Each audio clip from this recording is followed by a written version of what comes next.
conversation with y'all. It's a good Tuesday. Waiting for some people to pile up in the room. How have you guys been? It's been kind of raining, a little heavy around here, around these parts. Weather in Chicago has been surprisingly warm. It's been pretty warm out here. Uh, but we do have the winter, the fall elements. You gotta love the fall elements. It's a certain vibe. It's a certain energy you get with fall that you don't really get anywhere else. You gotta love fall. Fall is coming a little slow this year, though. It's definitely taking its time to get here. But that's what that's what we got going on. We still kind of getting the summer heat, at least in the day. Just making conversation until we got a decent amount of people, till we reach critical mass. ZZBX, how y'all doing? How y'all doing? I'm fine. Hi, Zizi. New York is now a I'm good. How are subtropical. y'all? Okay. I was going to refer to climate change, right? And so New York is now a subtropical climate. So we'll get less winters, less snow, more sun. So maybe that's what your area could be going through. We got to keep checking our area. I think that's climate change. Mm. We even got dolphins in these waters. Now it's been warm down here too in DC too. Yeah. I love it, but it's kind of unexpected. Yeah, I know. It's like Hey, it's Mo. October, right? And you'd expect a little bit more. You'd expect the weather to be a little bit cooler, but yeah, everything's warming up. Huh. Well, that's making conversation, but I want to have this conversation because a lot of people are talking about this, and a lot of people are trying to manipulate the fears of the black community, and that's something that we can't allow happen. We can't allow that to happen. Recently in Chicago, there was an ICE raid at an apartment complex, and a lot of people were detained. Now there were 40, no, I'm sorry. There were 37 arrests made of a bunch of illegal, can I say GANG? Can I say that or no? I don't know. TikTok's been overly sensitive. So Um, we got it. You got that right, okay. ZZ? Yeah. There were arrests of GANG members, or I'm just gonna say members. Okay, yeah, just say members. Okay, say G members. Okay, there were arrests of G members, right? Um, um, what's it? Trende Aragua G members up in here, and it was 37 of them were arrested at during this raid. Now, during this raid, there were some black Americans who were in the building. There were some elderly women. There were some children. There was a couple of elderly brothers and stuff like that. Not too many people in that building, but they were all forced to remove. Is this happened at like 10, around 10, 11 o'clock at night. So everybody's kind of in the bed, sleep. Everybody sleep. So they were in there. Everybody was forced to evacuate the building. Everybody had to leave the building. ICE had to run everybody's identification. ICE did that. Um, and then there were some people who were detained. Now, everybody was technically detained, but then there were some people who were physically detained. Okay. There were some people who were physically detained. They were put in restraints. They were put in handcuffs. Some people were putting out this propaganda that there were children who were put in zip ties, right? Um, and that's like people were like kind of questioning that. There was an image that was floating around of a child being put in a zip tie by a police officer. Turns out that that image is fake. That image was from a skit earlier this year. Okay, from a comedy skit earlier this year. Okay, where a guy pretends to be a cop and he's arresting his son and all this stuff. Okay, so a lot of people, CNN, Brandon Johnson, the mayor of Chicago, JB Pritzker, the governor of Illinois, they're all being all like, oh my God, this is a war on black and brown people, or a WAR on black and brown people, and they're violating people's rights, and people don't have liberty, and they're going after citizens. And a lot of people are using this to say, you see what we said? You see, Kamala was right the whole time. She said that they were going to send the government after the citizens. And this is what they're saying. that the government is now coming after citizens, and you have people trying to pull the "I told you so." They're trying to pull the "I told you so" out of the situation. Now, a lot of people are alleging, and I said this when I first saw it, okay, when it first broke. A lot of people are alleging that some of these people, these quote unquote witnesses, are maybe planted there. I'm not saying it's true or not true, but I'm saying it can be very possible, because I've seen some of the videos of the witnesses and they was kind of bucking their eyes and acting all minstrel like. And this is something that the news really likes to do when they interview black people. They like black people to kind of not speak well, and black people to kind of be all goofy and over the top and dramatic. Remember that one woman, and she turned into a meme. She was all like, "Yeah, I'm legally blind, and mama, where you at?" Like, they love that stuff. They love that kind of like minstrel show theme of the black witness, which is what I get, which is what the news played with the Chicago witnesses. And that's a telltale sign that that stuff is planted. Okay. Even if they were real residents and they were really there, you know, that stuff is, I'm like, yeah, that stuff is over the top, you know. So a lot of people saying, "Oh, we're gonna get deported." There was only one incident anybody can name at all that black people were even detained, and that was because they had to take control of the building, and then afterwards, all of the black people got let back go. Everybody got let back go. They were detained for a few hours, and then that was it. Should that happen? It shouldn't happen, but the illegal shouldn't be here. If you ask me, this is the fault of Brandon Johnson. And I've talked to Brandon Johnson about this on multiple occasions. This is the fault of the Chicago government. This is the fault of J.B. Pritzker, Joe Biden. This is the fault of Kamala Harris. This is the fault of them. They've allowed this situation to get to this point, and because they don't want to get rid of the G members, they're not doing anything. Brandon Johnson is quite literally not doing a single thing. These people are running up into buildings, pretty much taking over the whole apartment complex. And Brandon Johnson, J.B. Pritzker, is not doing a single thing at all.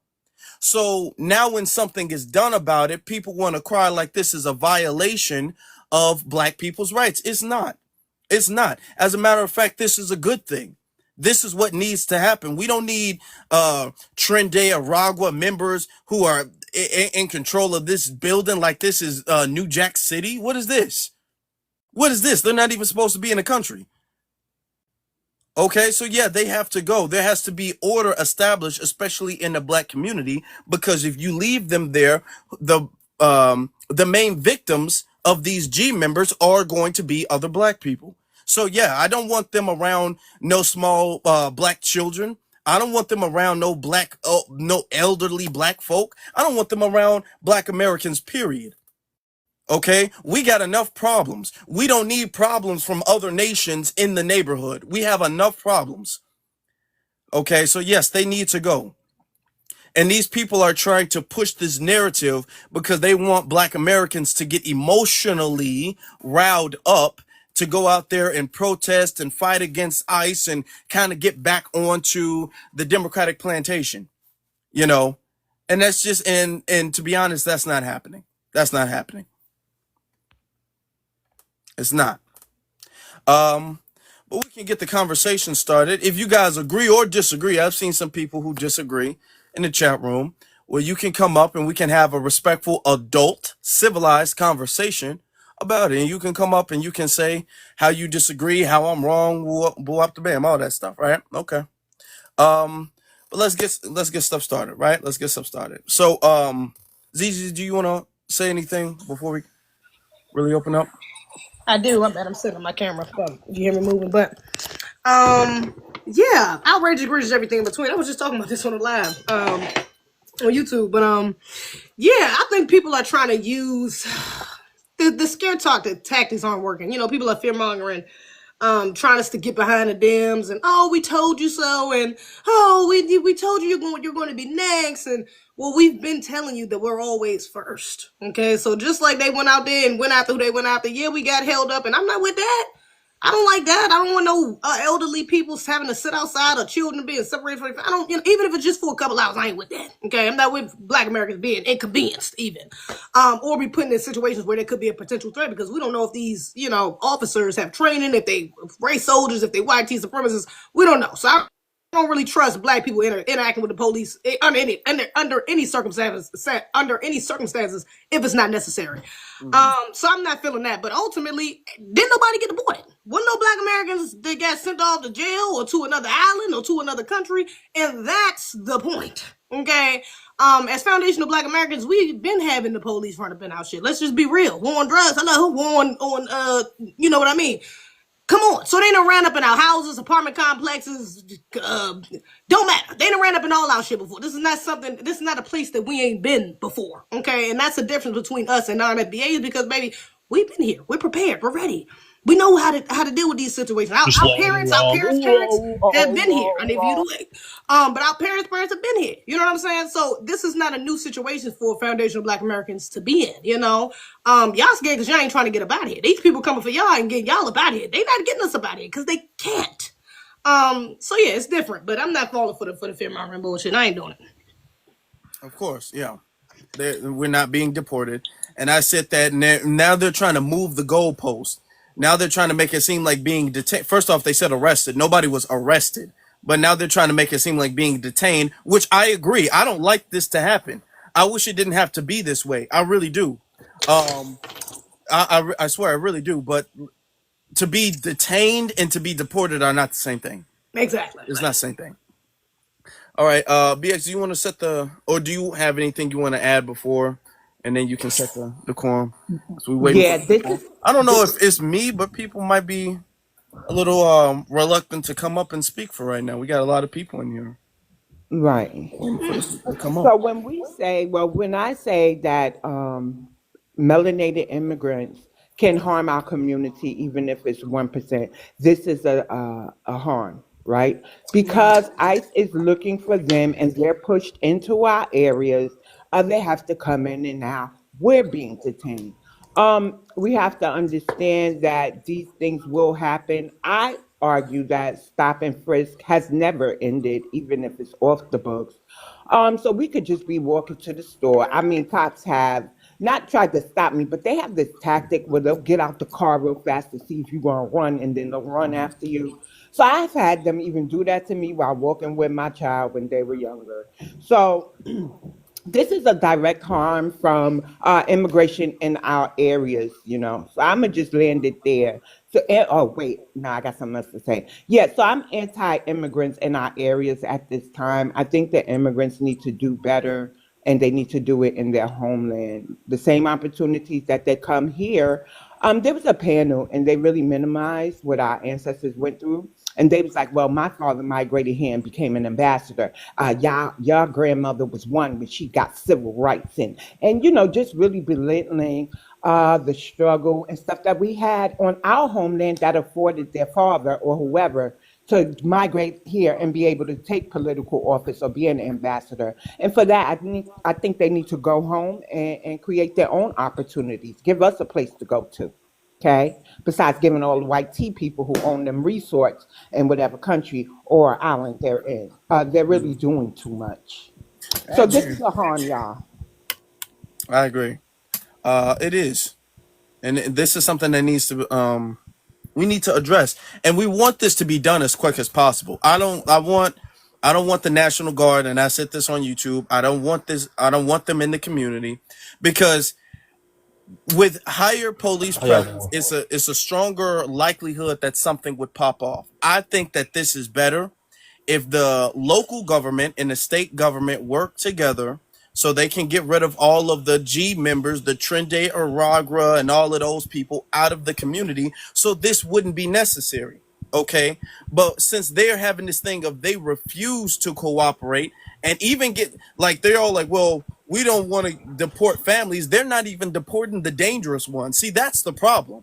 It would be one thing if they said, well, the people who've been here, the grandmas and stuff like that, even though they're not supposed to be here, but the grandmas, we're gonna leave them alone, but we're gonna get the dangerous ones. The government's not getting rid of, or Chicago's government is not getting rid of any of them at all, none. Okay, so since they're not getting rid of none and they're doing the most to protect all of them, there's now this extreme method of getting rid of them. Okay, so now we're like Zizi had said, now we're being inconvenienced. Okay, so yeah, it's a shame, but to be honest, I put more of this on the city government, especially after the election, because after the election was lost, after Harris lost the election, they should have, to be honest, they should have knew this was going to happen. They should have said, okay, well, we lost, we might as well work with y'all and cooperate a little bit, but they don't want to cooperate any. So that's what we I, got right now. But I just regardless of the situation, hold on, brother. Regardless of the situation, we're not getting deported, and that's the point. We're not getting deported, regardless. and and and I just made a video about this literally, and I One like I 1 minute, sir, because I didn't set the decorum for the my room. bad. Thank you. They're Um, deporting you. Somebody said. Now, when I hit the request, y'all don't want to come up, but y'all wolfing in the chat room. Why y'all doing that? That's cowardly. Let's get started with flying high. Hello, hi. How you doing? So I want to introduce myself. I have a job to tell my people. Okay? Do you guys know about Bob Marley? Yeah. Are All you right. Jamaican? I'm Jamaican. Okay. You know anything about Jamaica and the 12 tribes of Israel? Somewhat, but that's a All right. little off subject a little bit, unless you're going to find a way to tie Okay. that there. No. Yep. Okay, that's my job. And that's what I do. All Okay. right. So from the 12 tribes of Israel, we are connected to the Father in heaven, Jesus Christ. They have given us gifts to understand what is going on in the world right now. Bob Marley, as you know, when you listen to his songs, he is actually preaching, and he was saved before he died. They actually killed him because he was preaching back then. Well, hold on, ma'am, man. ma'am, Yes. TikTok friendly language. You can't say the Okay, K sorry. word, the Okay. K They I. unalive him. They unalive him because of his stance on humanity, just like Malcolm X, all those heroes we have. Okay? Okay. Now, my job as a prophet is to gather God's people. So I understand exactly what's going on in the world right now. Trump is the last slave master. America was built on slavery. There are two Jesus. One for the slave master. He taught Africans and people all over the world about All right, sister, Christianity. you gotta bring it to the But, point, though. How does but, relate to ICE in the damn Chicago? You but, gotta get to the point. I'm speaking. Yeah, and I'm speaking too. Get to the point. Oh, man. shut up, girl. Shut All up. right, that's Shut all up. I'm waiting Go for. away. See you Go later, away. sucker. All right, so let me just clarify. Got to go. ZZ is the co-host. ZZ is the co-host, and she also has mod powers. If she asks you to get to the point, please get to the Get point. to the 'Cause I fucking wanted point. to say it a Thank long you. time ago. Thank you, ZZ. But yeah, so I understand some are Hebrew. Well, you know what? I ain't got no issue. You be who you want to be, right? You identify how you want to identify, but not everybody has the same religion. Not everybody has the same core beliefs. People do have issues with Hebrew Israelites, and I honestly wouldn't put Bob Marley in the same classification as Malcolm X, but I that's was just thinking me. that. Glad you said it. So Bob Marley was great, right? And we do know that they tried to railroad Bob Marley. Bob Marley, for the most part, I don't like to compare him to Black American activists and stuff like that, for the simple fact that it opens him up to be disrespected when we tell you he not like us, right? So Yeah. Bob Marley is very good for Caribbean people. Very, very, very good. I will never take your heroes away from you.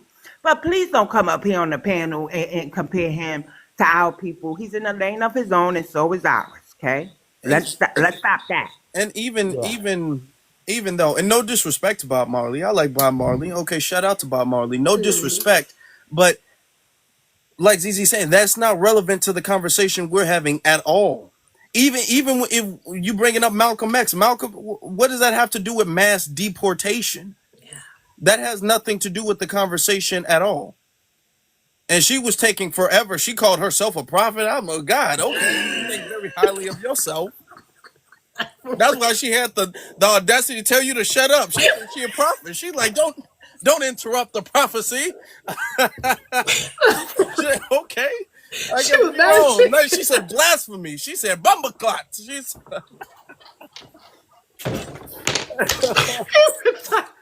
Nah, for real. Gracious. we got Man, going real quick. okay. Starting the room right. All right. Let's do Okay. this. Okay then. All right. Let's get to Q Nundrum. What's going on, black people? How y'all doing? Good. How you doing, brother? Ah, man, better than I deserve. I was scrolling and I happened to listen to your explanation of black people not being deported, and I can't count the number of times I've had this argument with people. The essential element to being deported from any place is that you're not from that land originally. There are five true essential elements that will cause deportation. So the magical question is, if, let's say hypothetically, let's say, for instance, if black people are being deported, where would they deport black people back to if they're originally from of this land, if they were born here? Where would you deport some? And this is just a common sense question. Where would you deport someone who's born of this land? Where would you deport them back to? Yeah, that's a good question, and that's a question that I've been asking, and nobody seems like they have an answer for. We No. were here before the Constitution. We were here before this was an established country.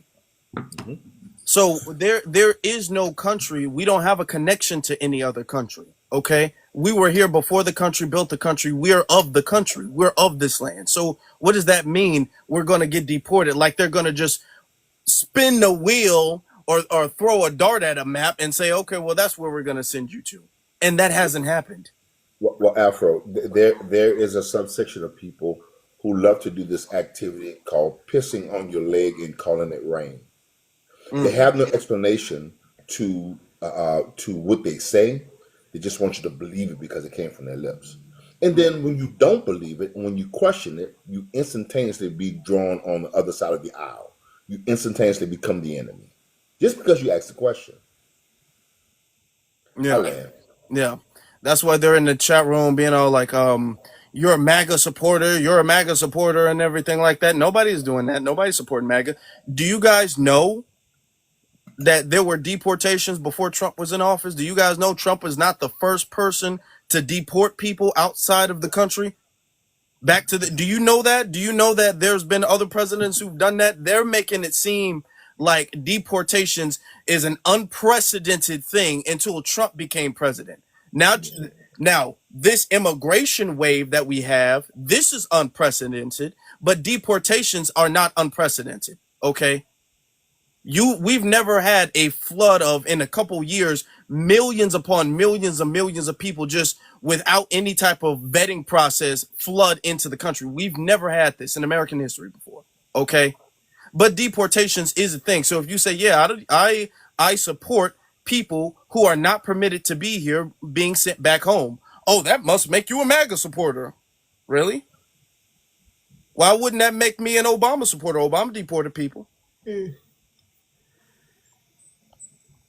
See, you don't let them frame the narrative like that. You know, we can't let them frame the narrative like that.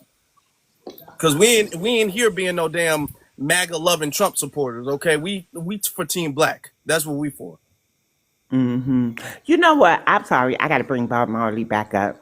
Bob Marley says what? Out of one, many people or one love, and I think that's a problem for Black Americans, right? And if you think about it, that's a problem for the Black people who was in Europe before Windrush, right?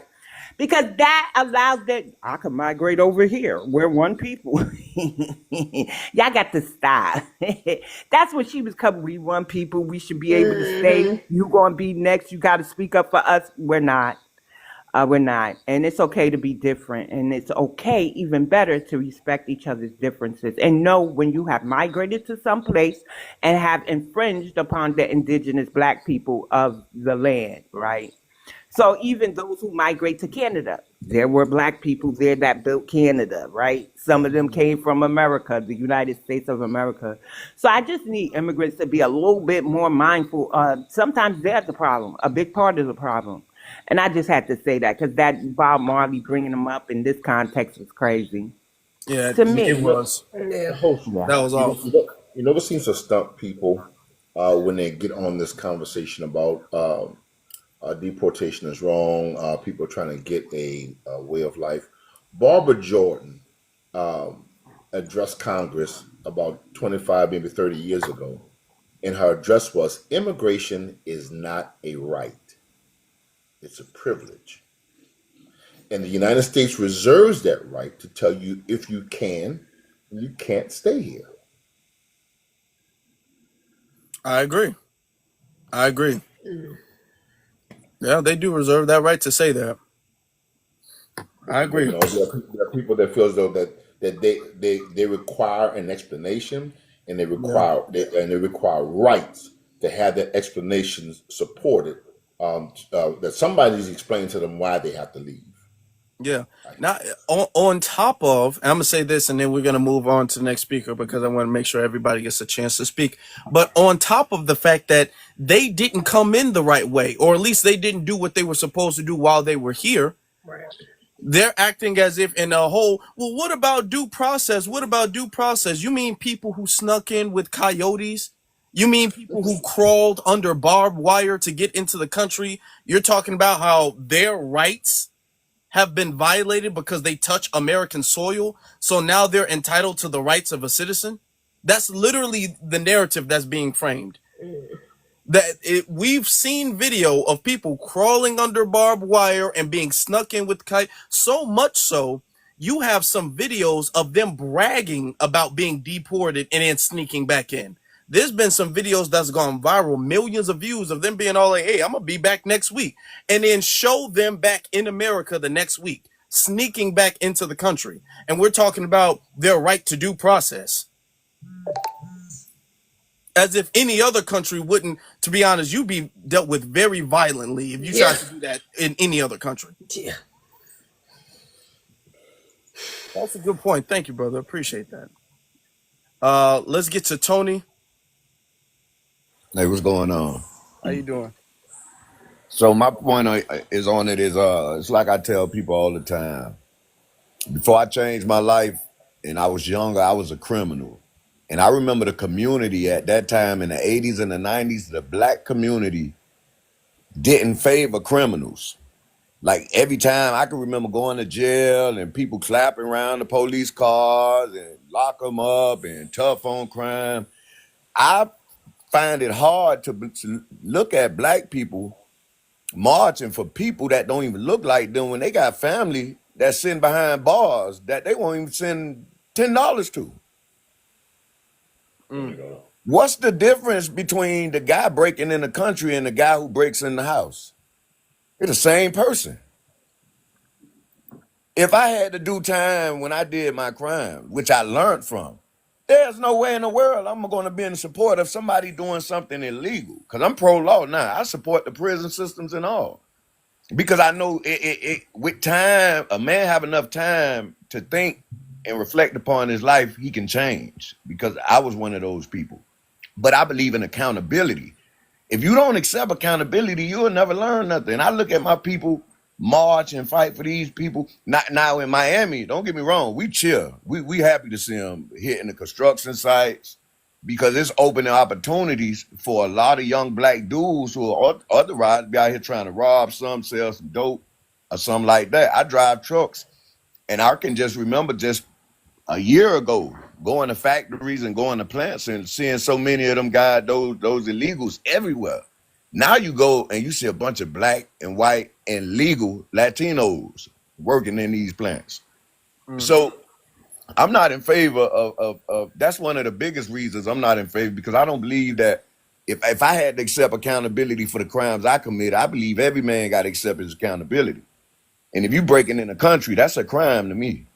So I'm not going to sit out here and fight for nobody talking about you broke the law and I'm supposed to be in support of you. But when I got black people that's behind bars right now for the same thing, and I'm not marching in front of no prisons, the hell I'm going to be marching in front of an ICE building.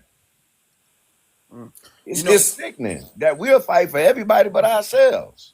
yeah. You know what I don't, thank you. And I'm glad you brought that point up. You know what I really don't like? One of the things that really grinds my gears is when people try to make this comparison as if this is like some parallel to the civil rights movement.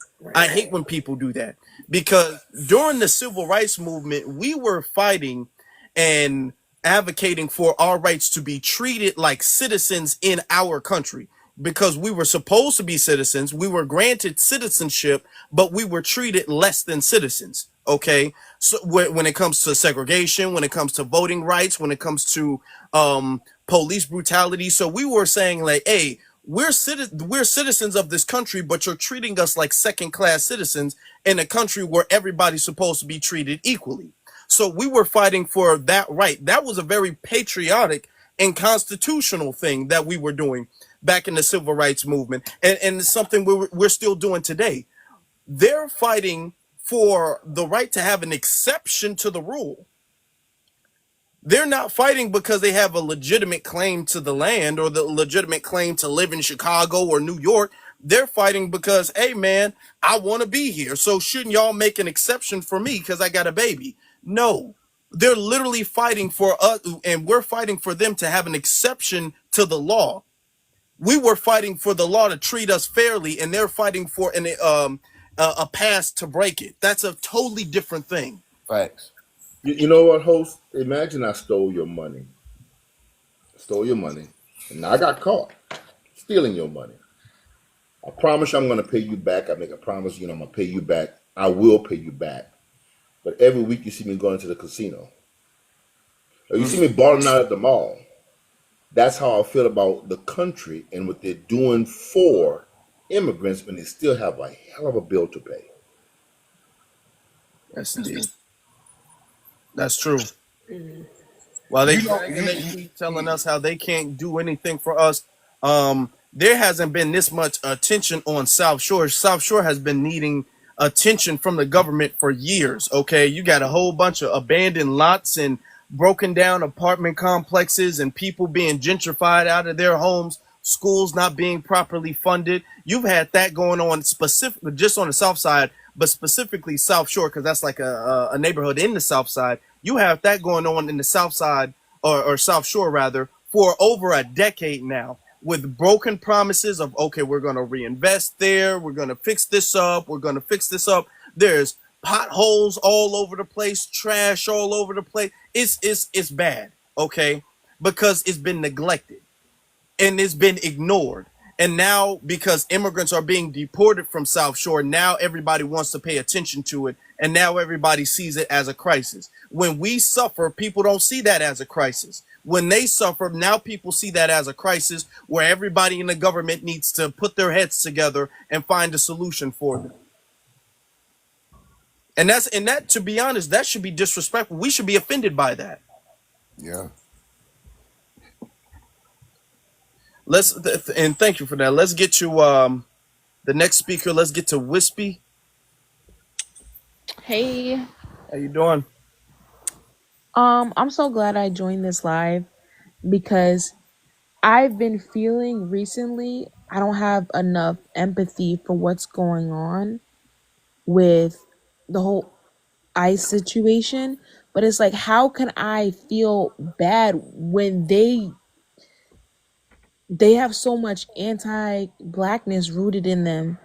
And now that we're all in the same boat, it's like, why aren't you fighting for me? But it's like, we were never off the chopping block. You know what I mean? Like this was gonna affect us regardless. It's affecting us now. They're still detaining black people. We can't get sent back because we're here. But that doesn't mean someone's child isn't sitting in jail for a night or so, you know what I mean? Or God forbid if they had a warrant or something. But it's just like, I feel like there's so much pressure on the black community to feel bad about what's going on with ICE, but anytime there's something going on with the black community, it's always like we deserve it. You know what I mean? It's always like, oh, he was a criminal, or she did this, or they shouldn't have been over there, or they should have just sat down and be quiet. But when it's them, it's like you have to sit down and feel bad for them. And I was starting to feel bad a little bit because I don't want to see nobody get hurt. But it's like, how can I feel bad for you when my son could leave the house and he can never return home, and you're okay with it, but you're just getting sent home.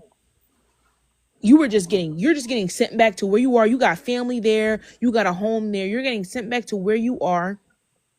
Free trip, and I gotta feel bad for you. Yeah. And not only do they not care, and all of this convenient caring that they've been trying to pull all year. I'm glad you brought that point up. This convenient caring that they've been trying to pull all year long about, well, no, the black people and brown people, we've been sticking together forever. Well, not according to George Zimmerman, you guys haven't. Not according to Daniel Pentalio, you guys haven't. Not according to Nori Martinez and all of these other racist Hispanic politicians that the Hispanic community doesn't say anything about, because they like the privilege, because they're more closely associated with YT, and they like that buffer class status that they have. So they like that. In City Hall, they don't want black people to get nothing that they can't get, but they will sneak and plot under the table to get stuff specifically for their community. Okay, we've been dealing with racist anti-black Hispanics for generations now, and then when it's when it's their turn to be focused on, when the government's on them, now we're supposed to just put all of that aside and say we're going to fight for the greater good for you guys specifically. Absolutely not. If we were to go to Mexico, they wouldn't be fighting for our right to illegally stay in Mexico. They They wouldn't be. wouldn't. If anything, they would have kept us there to do us dirty. We'd have been working. We'd have been, mushed up or just in the water somewhere, just not, and it's crazy to me that it's like they're trying to guilt trip. You would sit up here and say, I work at a hospital, and there's been plenty of times where I just felt like people that were Hispanic just looked at me different, or they just say things around me that are just colorist, or just, you know what I mean, just racist in general, to big themselves up. But now it's like, oh, I gotta be careful. I gotta make sure I have this. It's like, I'm not about to feel bad for you. If this was happening to black people right now, you guys will be like, well, you shouldn't have came here illegally. That's your fault. You shouldn't have, done this a whole certain way.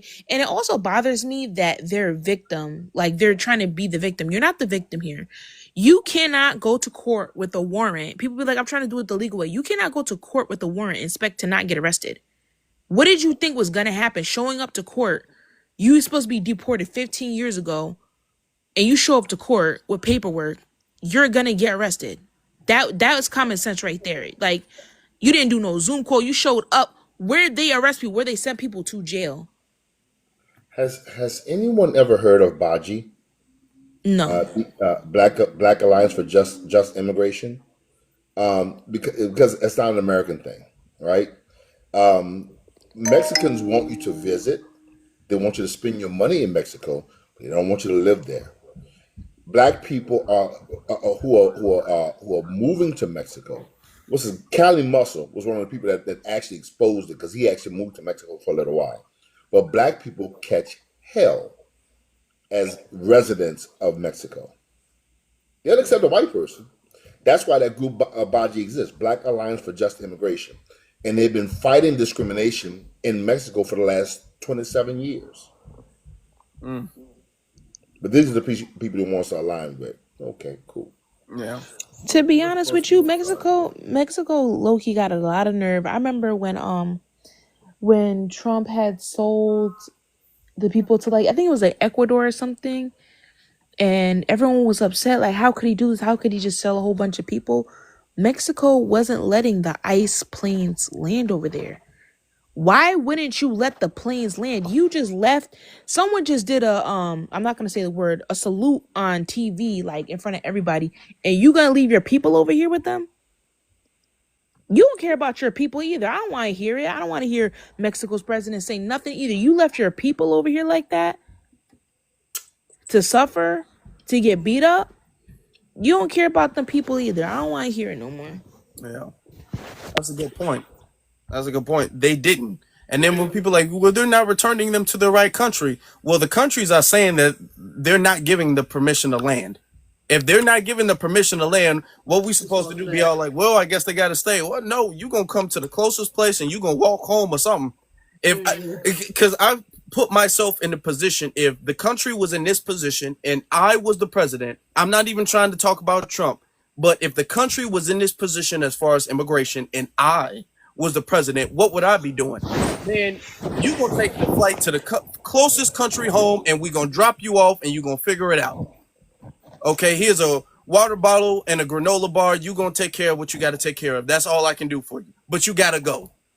Okay? You don't gotta go home, but you can't stay here. You know what? Let me say this too, because it also shows,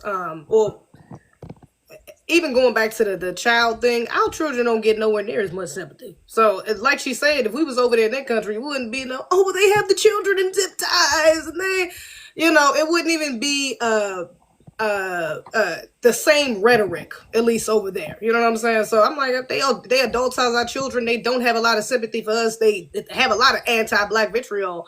Come on, if the roles were reversed, the conversation would be so much differently. Let's just keep it a bean. Let's not act like this whole, they got this self-righteous, and they be on code, and they so pro-black, and they so, like, baby, that's not what it is. Because when the illegals that was coming over here, it's not like y'all was aligning with black Americans to get some sort of justice done. That ain't what's been happening. So let's not pretend like there's some sort of Latino or non-FBA outreach that's happening where black Americans can flee to or be welcome at. I mean, I'm glad that brother said something about the people in Mexico. I actually never heard of that.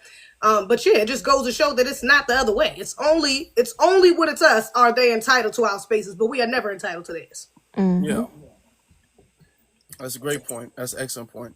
We have I think it's called third safe rule under international law that you have to, I think it only applies to Canada. On the southern border, there is no requirement for you to report to a neighboring country. But if you're fleeing your country, you have to register with the neighboring country as to about the country that you're fleeing from. So, for example, if you're in Brazil and you're leaving Brazil in the neighboring company that says Guatemala, but you're on your way to the United States, you have to register with Guatemala that you fled your country as a result of turmoil or persecution or whatever. People don't do that. One of the biggest issues that we have with people that come into the country over the border and why they don't come through the right way is because we have access to their criminal databases in the country in which they're fleeing.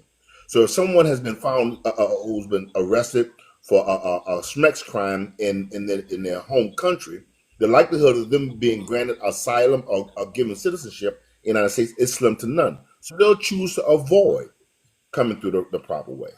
Mm-hmm. That's a good point.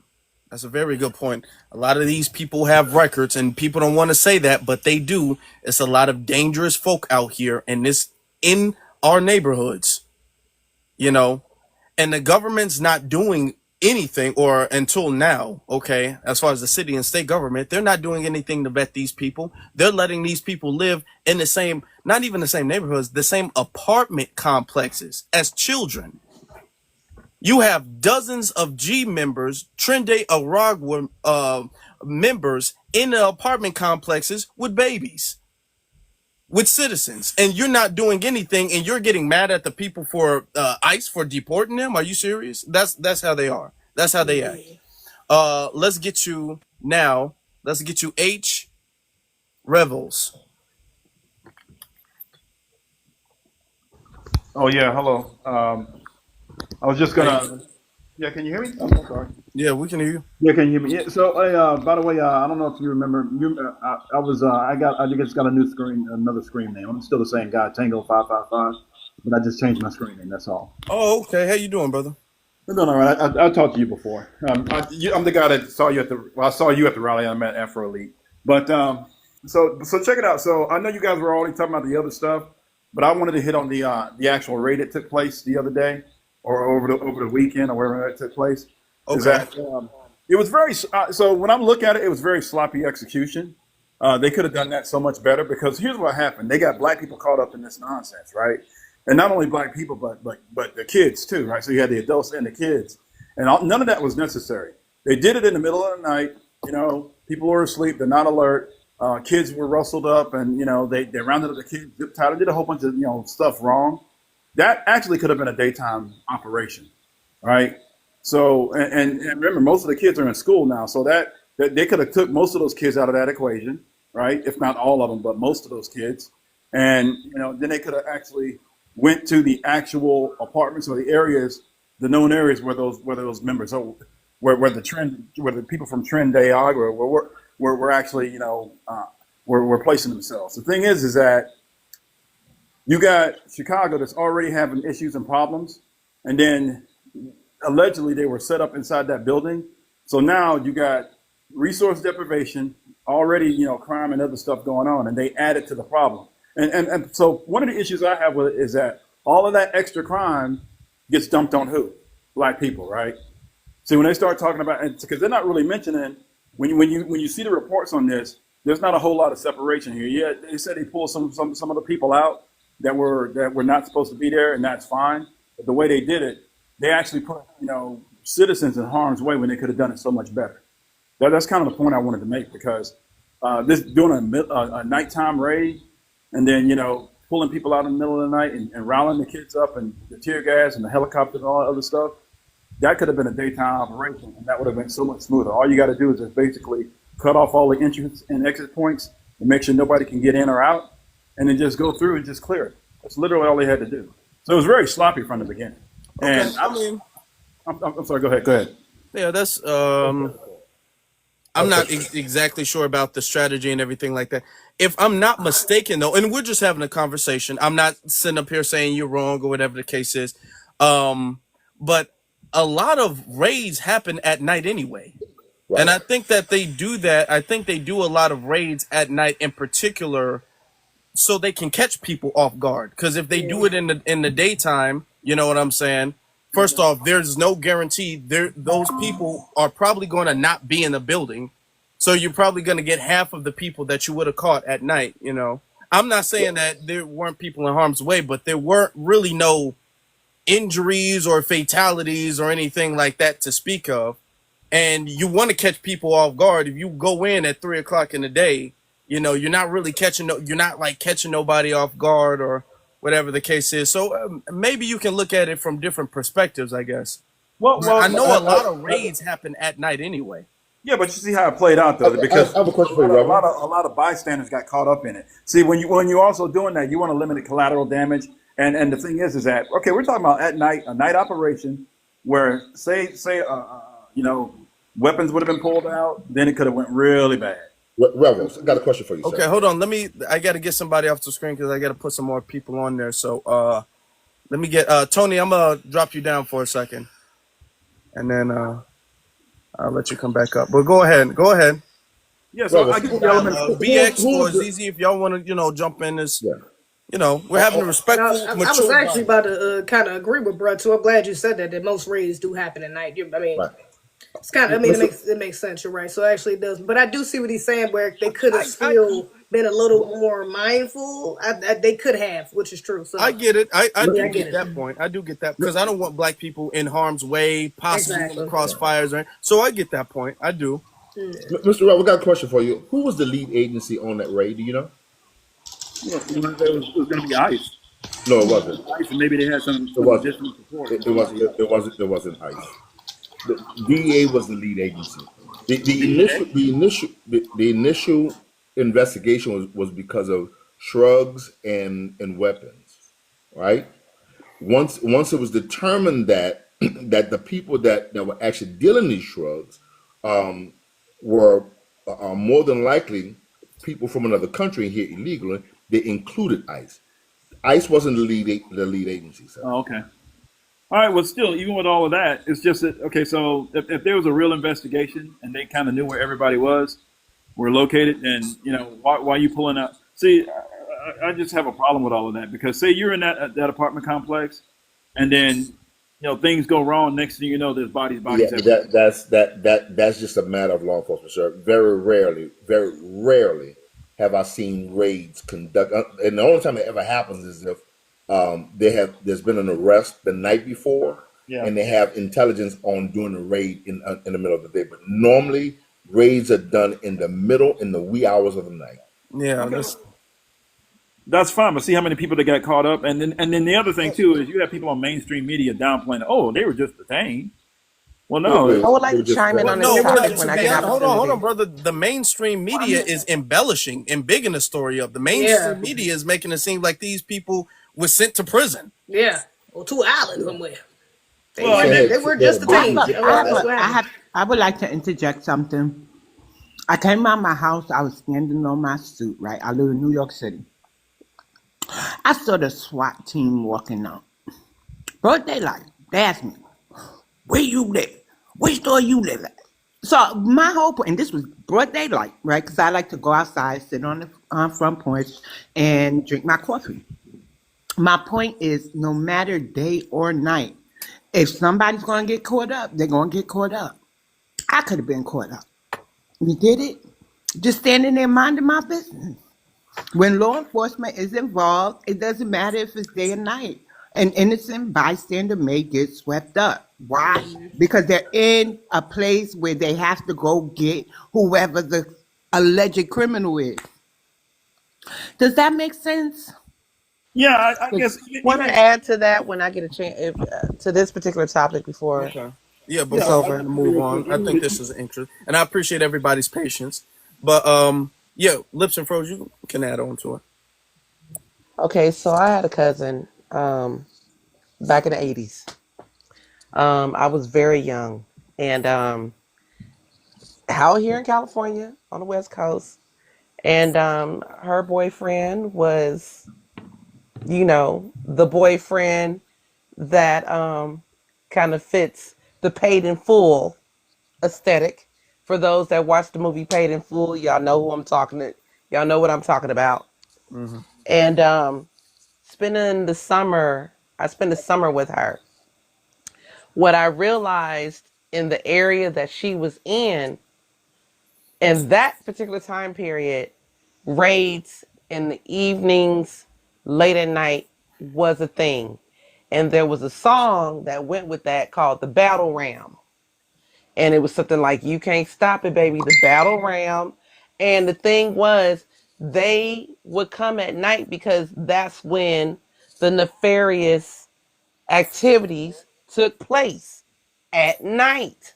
So let's not act like it should be happening in the day when the nonsense and the shenanigans and the kerfuffle was happening at night. So they're going to come in the evenings and they're going to congregate somewhere in somebody's parking lot and they're going to pull up in the evenings. Now, mind you, I wasn't caught up in any situations, but let me just tell you for the record, being on the West Coast, I've looked out some windows and seen some very over the top um, busts that were happening across some streets and whatnot.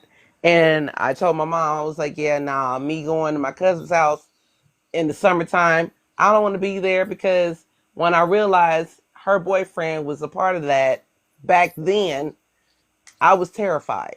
So, but the bus are more successful in the evening because that's when most of the activity takes place.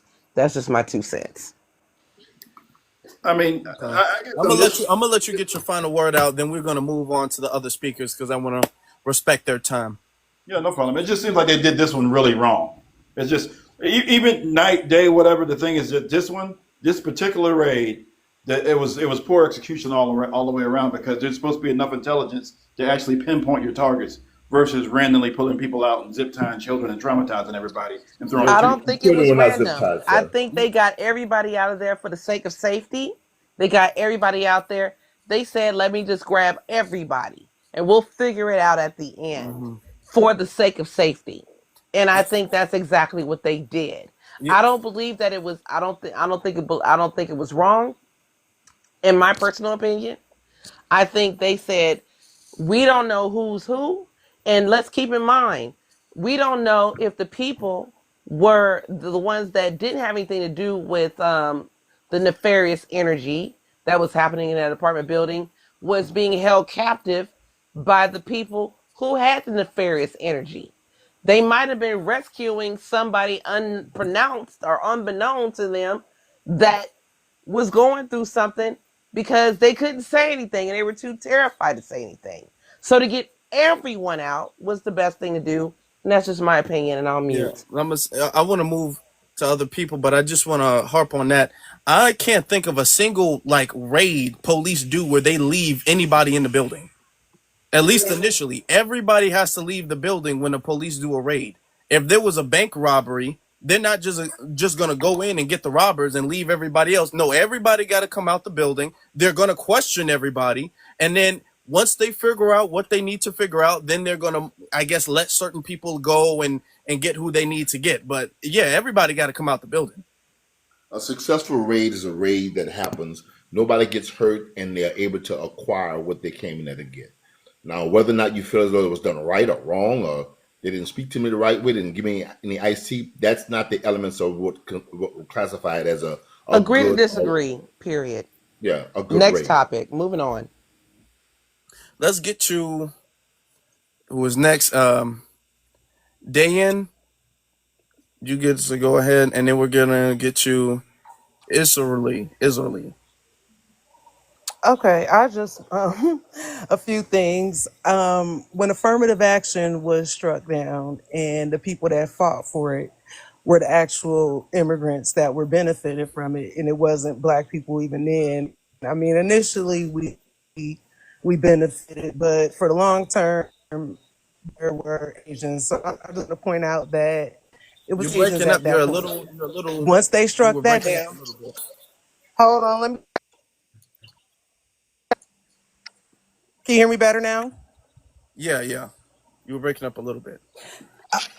I was saying after, affirmative action and the people that were against it were the actual people that were benefited from it, which was the Asian population. After that, all of a sudden the term POC or people of color all of a sudden came and we're under the umbrella. Everybody's now under this umbrella of people of color, almost like they knew this was coming. And so now they need us all they want us to get all together and just say, okay, yeah, let's fight against this one cause, when the us and the they really is, this is our country, our rules. Yes, us black people have fought for it, different types of rules, and we had to fight for civil rights.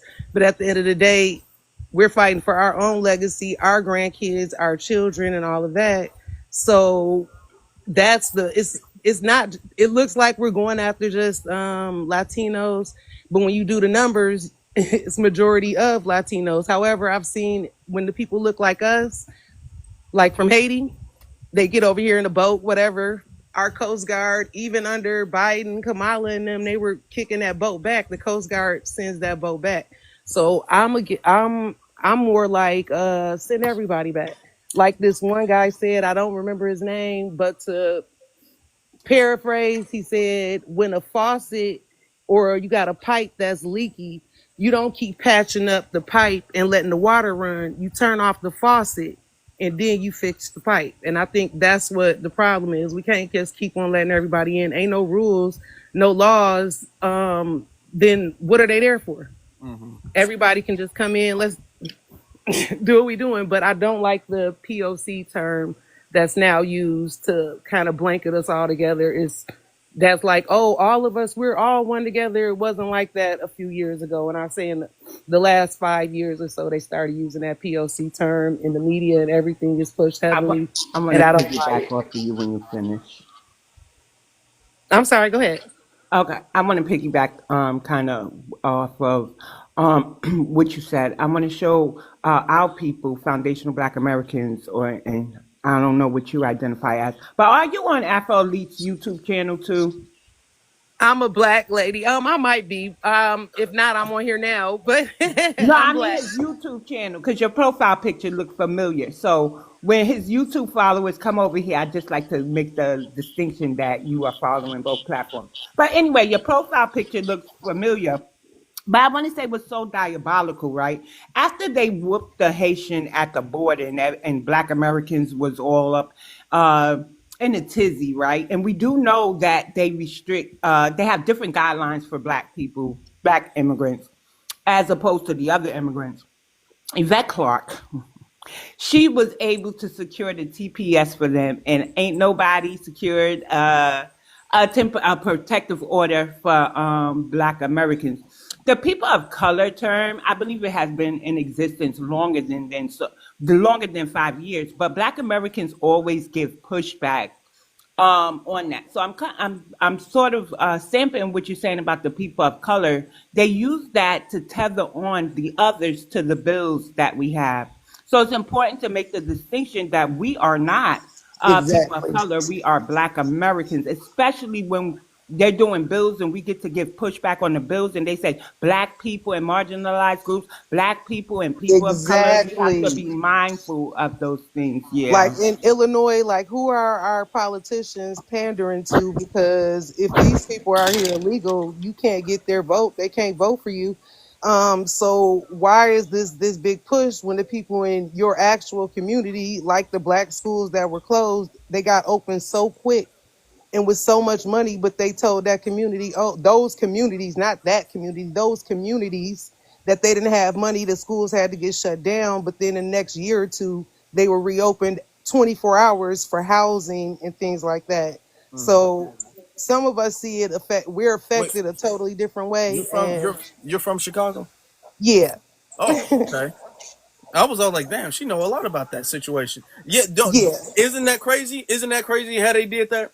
That's crazy they how they opened did those that. schools, but they said the year or two before, we don't got no money in the budget. So where did y'all Yep, get this money from? yep. There was nothing they can do, and then they didn't even announce that they were going to turn it into a shelter. They just started operating, working on it. They just started renovating everything and then fixing stuff up and trying to put people up in there. And you put them in the hood, and that's the thing, like y'all took them to the hood. I saw those buses, like, and I don't even live in the hood, but I saw those buses and where they were dropping them off, and that's the hood. If people ain't around from around here, that was the hood. The shelters And were in the hood. Those people were outside. This lady was at and I'll get this quick story. This lady uses a dog sitter. So there was a dog sitting business, doggy daycare. The immigrants were jumping over during the day the fence to try and get bit by the dogs so that Mm. they would have a stake in the claim. Hey, I'm finna sue this person, a reason just to anchor, like they were daily jumping over this fence at the doggy daycare trying to get bit. So it's just a lot of people see what they want to see on the news, and whatever the news gonna show you what you want to see, you need to dig a little deeper. The black people I see, I'm always like, what's your stake in the game? Because I don't get it when they asking for us, what's our stake in the game? can I And we just have to share see it like this? that. 5 years before 2020, 5 years before 2020, we started seeing those immigrant buses in California. And their drop off spots were at certain weird gas stations where they would do like a check in. So when the immigrants started coming, and I'm just documenting this hardcore with you guys here on this platform. 5 years before 2020, the immigrants started flooding in on these tourist buses, and it was like about like 3 to 5 tourist buses at a time, and they would just pull in, and it wasn't like like the regular tourist bus with like the Asians that would come in and they'd be on Hollywood Boulevard or whatever, whatever. No, it was a conversation that was happening in California exclusively, and we were documenting and creating videos and sharing amongst each other here. So 5 years before 2020, the pandemic. It was happening. And keep in mind, this is something you want to think about. When the pandemic physically started happening and we were all quarantined to stay in the house and we couldn't leave, we started seeing more and more foreign immigrants come into our country or whatever because we couldn't leave and we couldn't document and we didn't have free reign to move around and drive and go to places and see what happened. And then after the pandemic was over, all of a sudden we had this crazy ass influx. I'm telling y'all, there's something to that. And And the I people on know the for a side of fact. the road, Them like people was you playing. guys got people on the side of the road out here with posters all day long. Oh, there's an accident, or people stand in the middle of traffic. Like people aren't, they don't, the news don't show you that. But all day long, if you go to any certain major areas, they standing on every corner. Yeah. People come to my door delivering food, and you know they ask the code. How are you here? You don't speak any English, and then I know Spanish, but you can't speak the numbers. Something's up. Exactly. And in California, it was this influx of just Latino people out of nowhere. It was insane.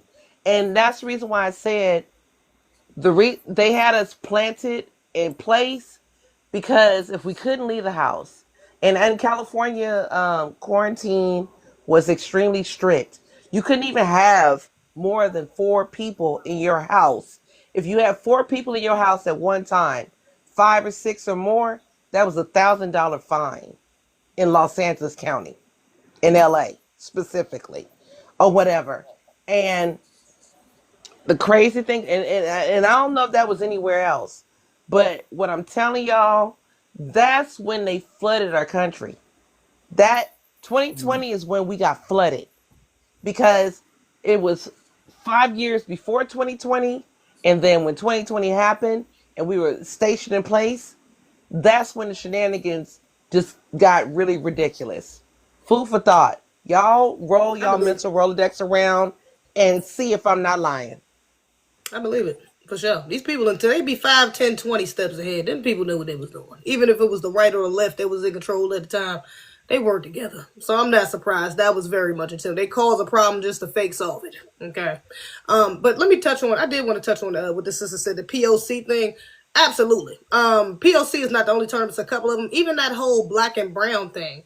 It's like black is a racial identifier, brown isn't. These people don't walk around identifying as brown. So even that idea that there's a black and brown coalition is like it's a racist a group racially classified group and then another group that can dip in and out of this classifier whenever they feel like it or for whatever it's gonna be. So even that whole setup is nonsense. Okay, you got it's even to the point where you have Latinos online, legal ones, who really got an idea in their mind that they are the same as Black Americans. It was a Latino woman on Twitter talking about we fought in every war and we did this and we are for this country and we built this country and we.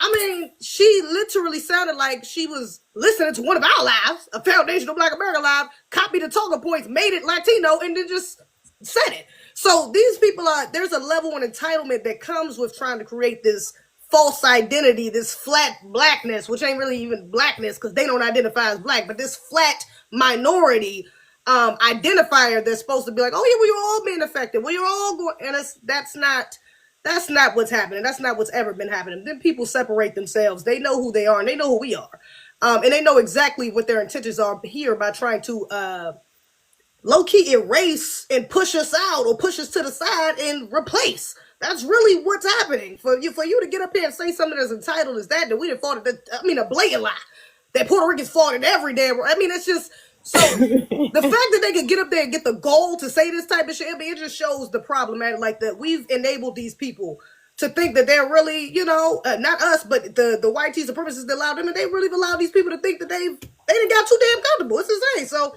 Yeah, absolutely. POC, all that bullshit got to go out the window. We FBA all day. ZZ is All right, right. She 1000% right. we got to get to some of the other speakers real quick. They've been waiting patiently, so after this we're gonna have like a more like an open type of panel. We're gonna have that.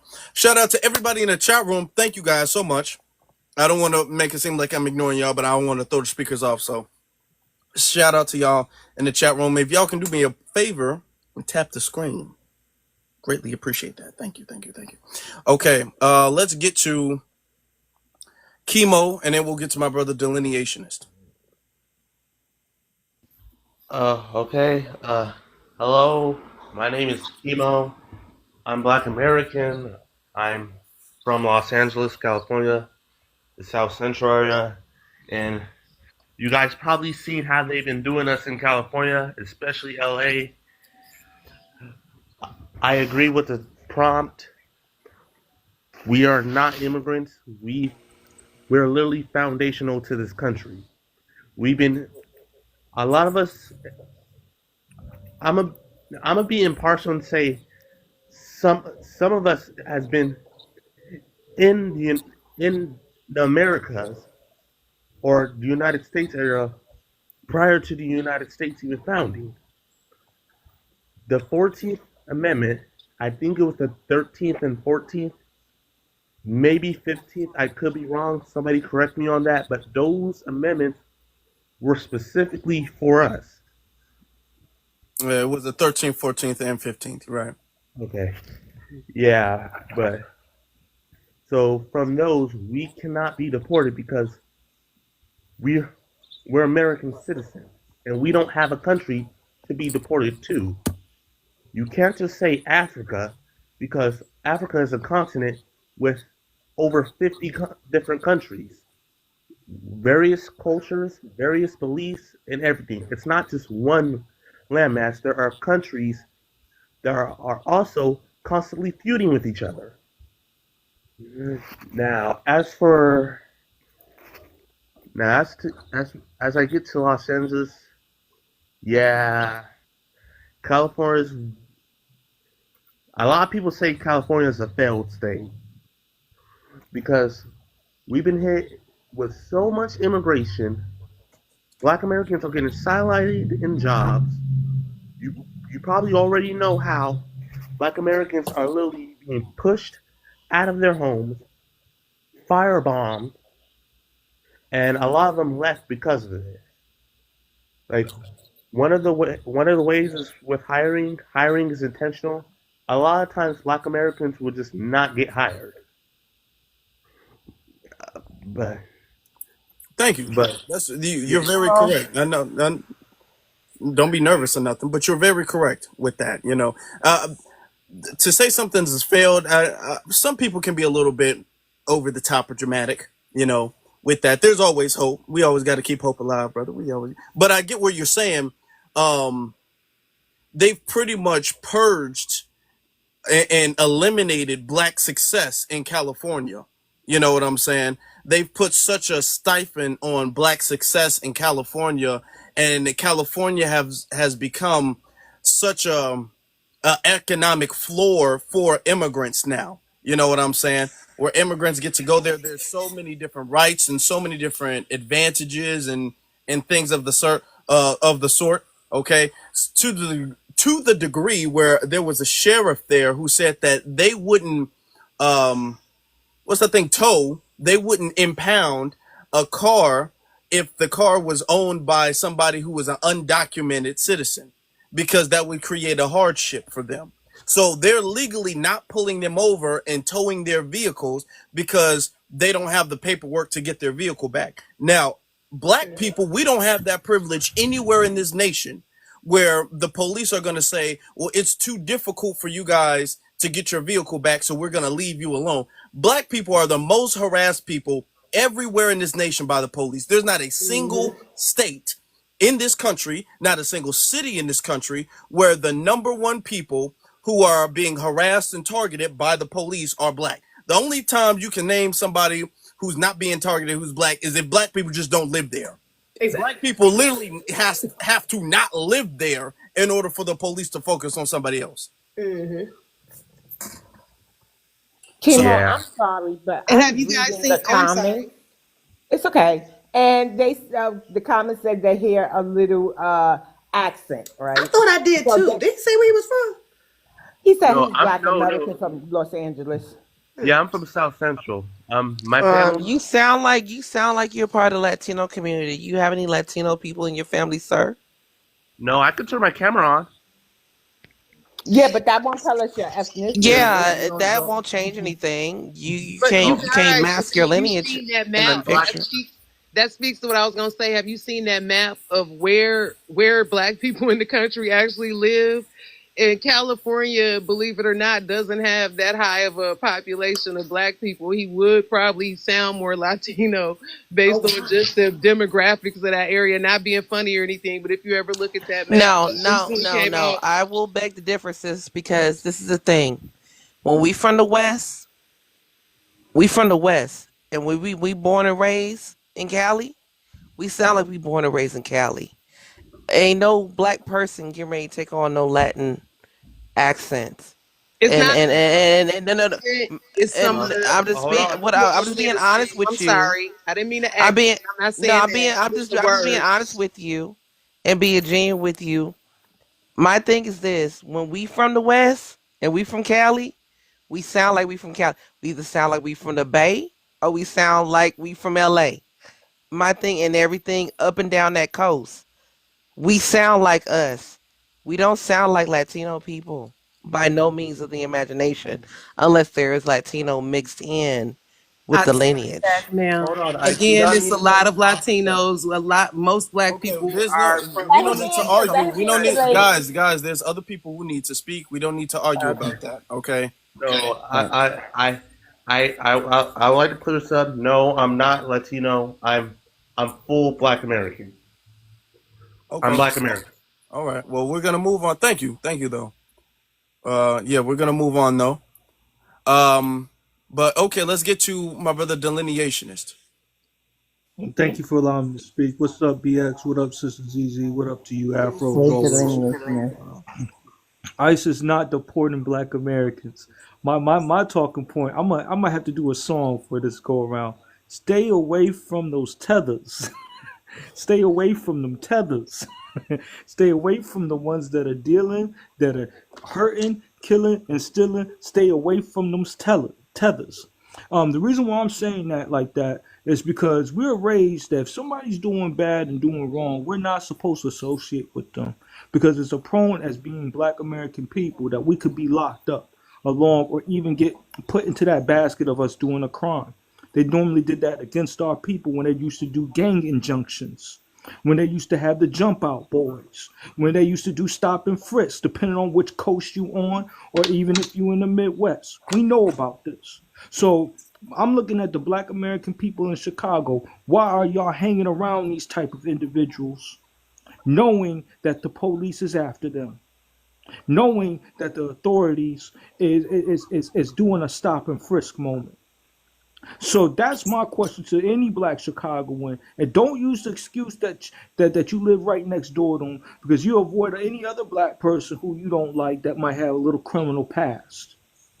But we're not exercising that same discernment, that same understanding, because they are targeting those individuals for a reason, and they targeting anybody that's around them. That means it's going down to the people who want to protest and against ICE, who want to be in solidarity with these type of immigrants. You will become what I would say a person of interest to the ICE department, right? They looking at you, and this is Homeland Security that you guys, individuals, are messing with here when they doing this type of goofy stuff. So that's my song out to them. Stay away from those tethers. Because if your parents ain't told you, I'm telling you now, stay away from them because they red hot right now. They're red What's a hot. tether? I'm sorry. What's a tether? A tether is an immigrant who is undermining our community, which some of these tethers are. They're undermining with criminal activity. They're undermining with selling things that they shouldn't be selling to our people and taking over apartment complexes, harassing the Black residents that are there. Stay away from them. But you got some people who say, well, I get my situation from Poppy, so I got to go over to Poppy's block. That's what they see. I'm from certain areas, so I know certain things. Because I'm not saying I live that life, but I know certain things. I got family that was involved in our set. So I even tell my family members, stop hanging around these type of individuals. They're red hot right now. Do you want the feds to the boys to rush your spot? because that's what they doing. So no, I don't have any compassion for, even if black people are getting detained, how close are y'all with these group of people? Why are you not close to your people? Those are my questions to them. You should be hugging close to your people, not with these outsiders. Japanese people call them gaijins. You outsider. So we got to really play that move and say, hey, they on the outside right now, and we on the inside looking in, and just avoid it. That will be my positive suggestion out of this whole situation, because they sure do that to our black brothers and sisters who get locked up unjustly. They sure do that to black people who get allegations thrown at them. Why not with the tethers? That's why I say stay away from those tethers. Thank you for allowing me to speak, because this is a PSA for brothers and sisters who don't think that fat mean greasy. Well, thank you. Yeah.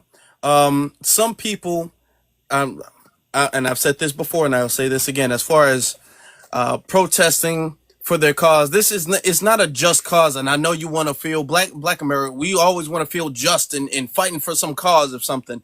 And this is not a just cause to fight for. This is not a cause that's concerning you or your community, nor is this a righteous cause at all anyway. Okay. This is not a cause that anybody would fight on your behalf at all. So this is not our fight, and this is not a cause that should be fought, period. So stay out of that.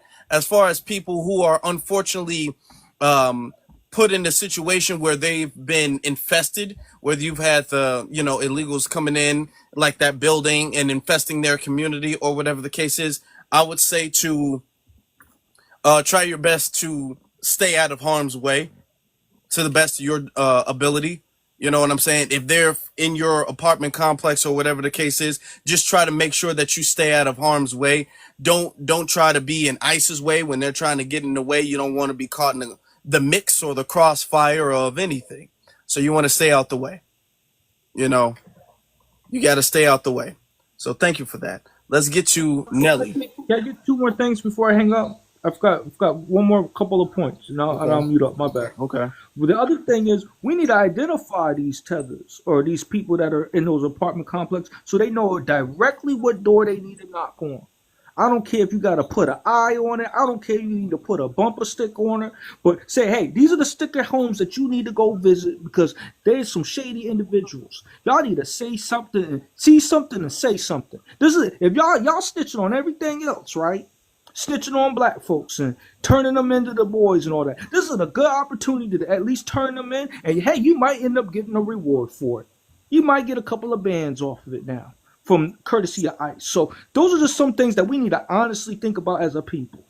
Those are the things I was missing in that talking point. My bad, brother. Oh, thank you. I don't think black people doing that unless we really have to. Like, you gotta be doing something that we find dangerous. But other than that, we ain't really interacting with the police like that. We ain't calling no damn ICE.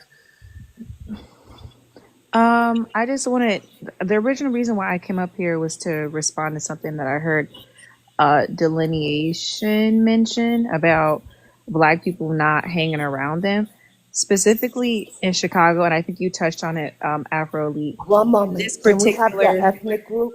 Your ethnic group, please. I'm Black American. Thank you. Specifically related to this situation in Chicago, those people were around black people because they were placed there by the Chicago leaders, right? The black people in those neighborhoods were already against it because it was taking away from their resources. So I wouldn't say like, oh, the black Americans in those neighborhoods need to learn how to stay away from them. It wasn't really their choice to be around them, especially given the history of Chicago. Chicago is a very segregated city as it relates to neighborhoods, right? Based on redlining and a lot of other factors. So if there are Hispanic people, Latinos in a black community, that is not usually because of choice. It's because they were put over there. They should have also raided the West Loop because supposedly they are intense over there around Fulton Market, supposedly. And the big old empty lot over there on Fulton Market is supposedly over there too.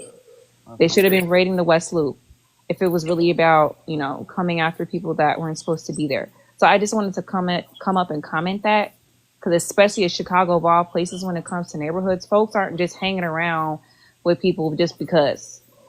They were mixed races, mixed cultures in these neighborhoods because they were forced to be, not because they were naturally were like that. Because Chicago is very segregated when it comes to residential neighborhoods. Yeah, and that's what I was Just saying. share. Just try to make sure that just try to make sure that you stay out of harm. Now, as far as people going out, which I've seen very little of, which is good. As far as people going out and protesting with them and trying to protest ICE with them, I've seen very little of that. So that's a good thing, but that needs to stop to me entirely. Period.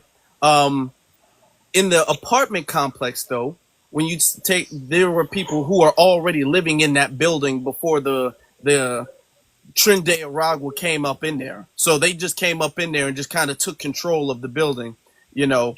So that is kind of the reality of that situation. That is the reality of that situation. So it's less of everybody just like, oh, we this black and brown coalition, because Chicago is not nearly as black and brown friendly, if I could use that term, as we used to be. You know, now with all of this black and brown stuff, especially with this mass immigration, Chicagoans is not really on that type of time like that. You are Nelly? Are you from Chicago? I am, yes. Okay. I can, I also want to add for the West Coast, we're not on that type of time either. Like I feel like even though I feel like as of right now for the West Coast, the tensions have kind of eased, but the passive aggressiveness is still extremely active. And I really feel like it's like a slow ticking time bomb. They're waiting for a situation. And I feel like they were waiting, they were planning by moving these other people into black BLK neighborhoods, people influxing them and overwhelming us. They were expecting a result that they can use to open fire. I don't know if that's, I can say that. I don't know if that's a word I can say. But they were using it as an opportunity to use against all of us to go after us with justification. And I'm proud of black people for being smart and woke enough and standing down and using their third eye to see what the real game is, because I guarantee you I really still genuinely feel they're waiting to, in the process of getting the bad people out of the community, to still clip one of us to enact us, activate us to get outside and to get in the street, to give them a reason to measure our numbers and to measure who we are and to measure the level of opposition they need to have against us. So I'm so glad that black people are standing down and not giving them that opportunity. And with that, I'll mute. yep. Can I respond to what I meant real quick? What I mean is I'll let you socially. clarify. Yeah, I'll be real quick. What I mean is socially. That means going to the clubs with these individuals. That means even copping a little, you know what I mean, from these type of individuals. Right now, we don't know if they're lacing our people up. I'm out there in Philly, right? I've seen some of the things where you could spin what they call the term spinning the block, where our people looking like zombies because of the stuff that they're getting from these type of individuals. I mean, all aspects of revenue need to stop with this group to immobilize them economically and socially. That's what I mean by stay away from the tethers. And if you can't comprehend that, then hey, you might get caught up in the ICE raid too.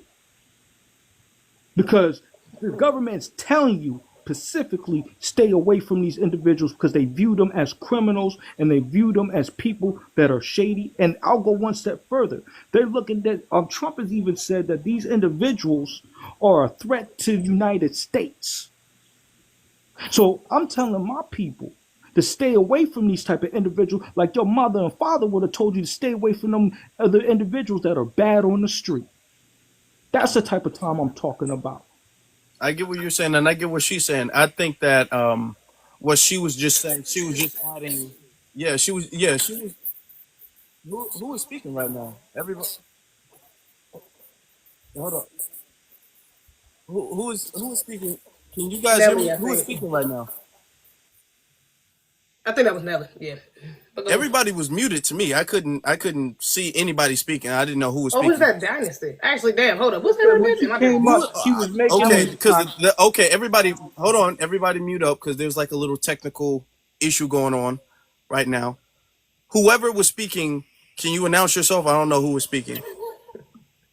Nelly, that was you, right? No. Oh, damn. Yeah, it didn't sound Who like was I that? think it. that Sounded was like Lips me. and Fro. It didn't I sound think like that Lips was and Lips and Fro. Fro. It was me. Okay, yeah, I that's said what that it I sounded like that. agree. Okay, so Yeah, I said that that I wasn't agree with him. I don't. I'm yeah. not. That I feel wasn't like that what him wasn't and I are directed. saying are like the No, no, same no, thing, no, No, but in I sis. think different okay, ways. That was okay, not okay. directed Let to me you, let me sister. clarify. That Let was me hold on. directed to Everybody, Nelly. pause. I'm gonna say this, and then we're gonna get to because I get where everybody's coming from with this, and nobody's wrong. Okay, nobody's incorrect. Everybody's correct, from their perspective. And then after that, I want to get to the other speaker, right? But I think what Nelly is saying was adding to context, and not that what you were saying was wrong, because we do have to have some separation and some isolation of our community for our own safety and our own protection. So that's 100% correct, and I've been saying that the whole life.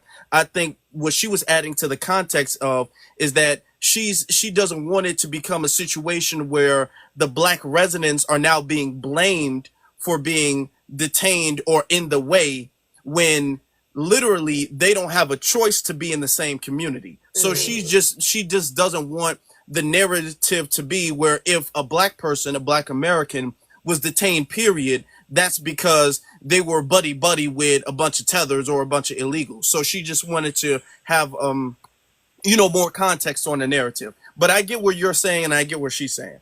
You Right. know what Right. I'm saying? Yeah, you're both right. Uh Now with that being said, let's get to BAE. Yeah, it's Bay Black American Establishment, which is the Yeah, hub for Black American businesses all around. Thank you so much. This is actually foundational. This is the other page where I promote Black American business. But anyway, what I'm going to say is I think that the issue is people have been blind to the atrocities and things that's been going on with us for the last 65 years. And now what's going on is now they finally seeing things happen to them and they're saying you next. And now what they're doing is looking for any little thing that happens. And now the fact that something happened, they can say, aha. No, it's not an aha. These things been happening. that's, that's the thing. These things been going on. You guys have been blind to these things. To say you next shows you had no empathy. You'll see it and you'll turn a blind eye. You walk a different way in a different direction, right? And now all of a sudden, now when things are, you starting to get the effects of how it happens to you now it's like you next, and now you paying attention now it's catching your eye, but only for you to say you're next. That's the only reason why it's catching your eye, because you're trying to cast spells and try to pretty much say that we're next to try to do the envy and hatred, etc., etc. See, the problem is I feel like a lot of these, because a lot of these people, they fled their homeland, and so they are afraid. They are afraid. They're scared. They're kind of tucking their tails a little bit. And so when they come down to us, they need us in the forefront, in the front of the line. We're like their liquid courage, right? You know how people get a little liquid in them? Now they feel like that's how it is. When we get in the front line, now they want to rally up. Let's go. Let's run. Let's do it, right? And so the fact that we're not at the forefront now, this is the issue. And this is why they keep trying to push us to, you next, Black Americans, you next. See what happened? That's right.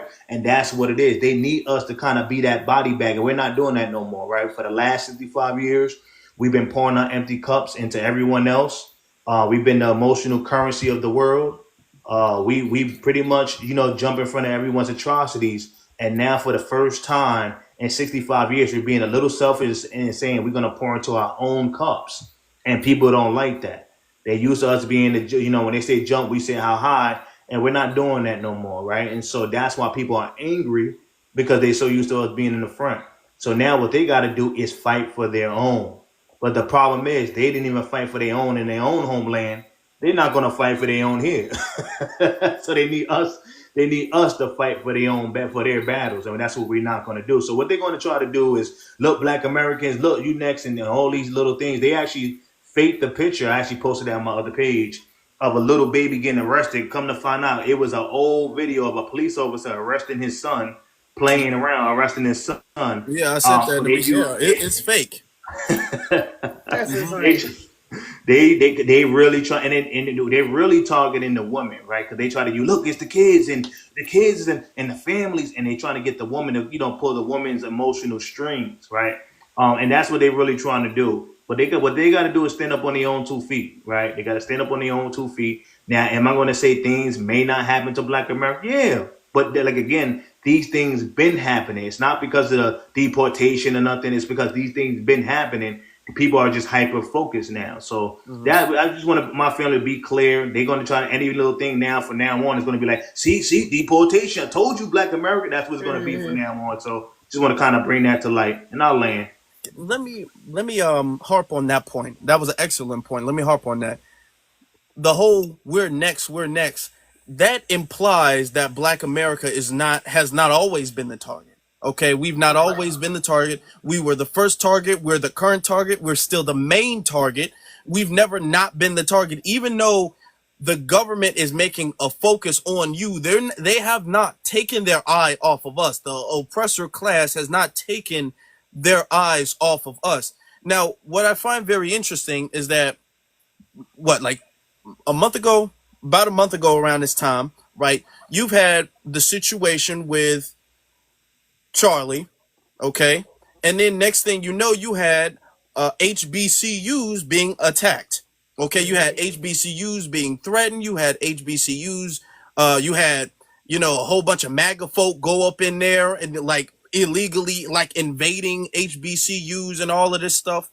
And the media did not show nearly as much concern about legitimate threats and attacks on Black students. Now, mind you, this is during the same time that there was very much suspicious strange fruit situations that were popping up all over the place with young Black students. Students on trees mysteriously that they're deeming was self-inflicted situations that, according to recent autopsies, turns out was not the case. But we already knew that was not the case. But we were being attacked over a situation that we had nothing to do with. We had nothing to do with Charlie. We had nothing to do with that turning point event or nothing like that. Okay.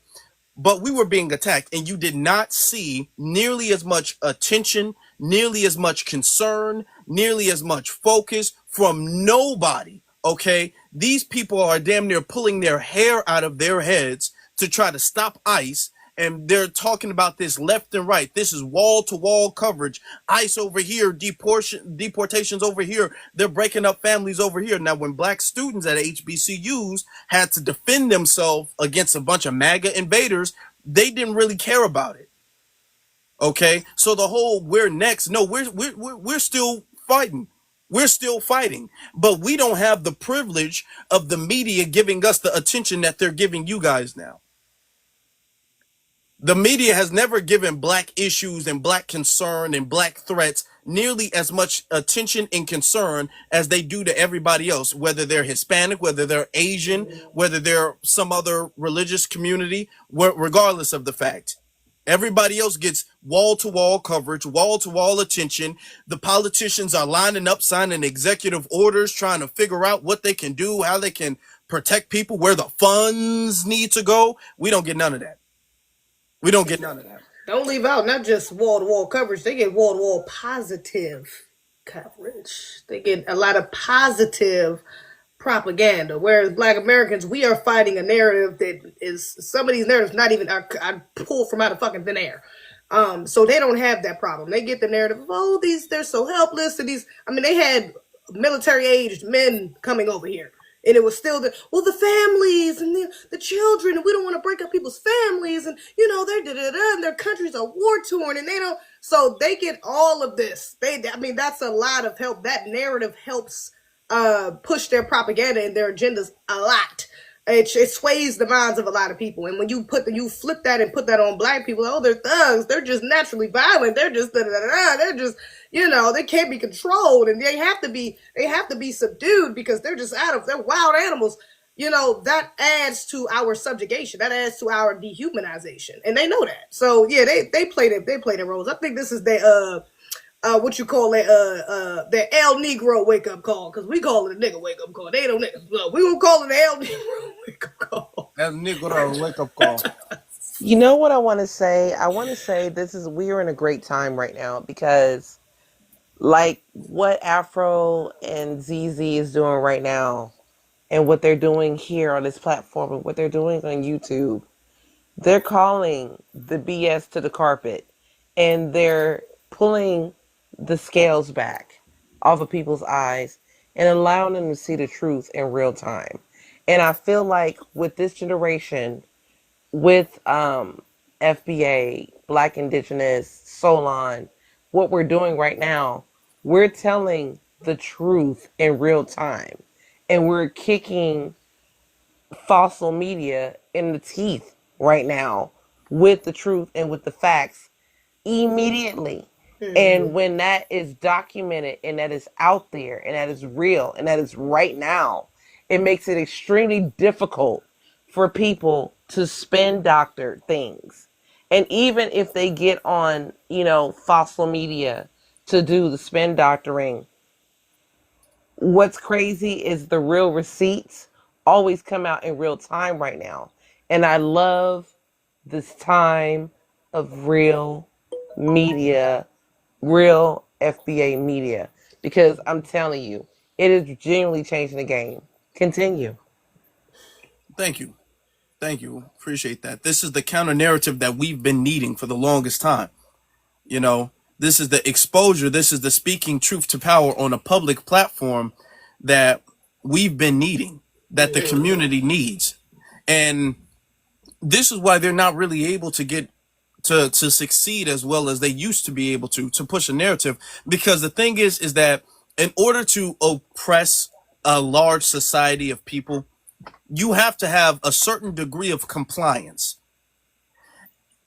If you look at the situation with jails, right? If you watch like a prison documentary, most of the prisoners, of course, they might get rough with the guards or whatever the case is, but there's only like a handful of guards in comparison to how many prisoners. There might be like 10 prisoners to every one guard, if that. It could be 10, 12 prisoners to every one guard. But the thing is, huh? No, I was gonna say a little bit more than that. Yeah, it's a lot of them. I know some Yeah. places like 100 to 1. Yeah, it really is. It's a lot. And especially depending on like some of the large prisons, it's a lot. But so you would think like, man, the prisoners should be able to overthrow, and I'm not advocating for nothing illegal. I'm just saying, but the prisoners should be able to kind of overthrow whatever. But the thing is that the prisoners have to comply. They comply, for the most part. Besides a couple of riots here or there, they comply. A system of governance needs the citizenry to comply. Okay. Now, taking that analogy and putting that into this context, they need, in order for Black America to stay oppressed the way they wanted to, they need Black America to comply. And in order for a Black America to comply, what they need is a control on the narrative. That's how they get Black America to comply. They need a control on the narrative. Okay. They need to consistently justify and rationalize our oppression, not just to their community, but also subliminally to our community. Because you'll have some Black people be all like, well, Black people, we do be doing stuff and we our own worst enemy, and how they gonna respect us if we don't respect ourselves? So psychologically, they've already gotten enough Black people to really comply. Be all like, well, this ain't a perfect system, but it's the system we got, and let's just turn the other cheek and wait for Jesus to come back, or whatever the case may be, whatever they say. And the fact that now they don't really have the gridlock control of the narrative. Now they'll still shadow ban us. They'll still take our platforms or our videos down and try to sabotage the progress and the growth.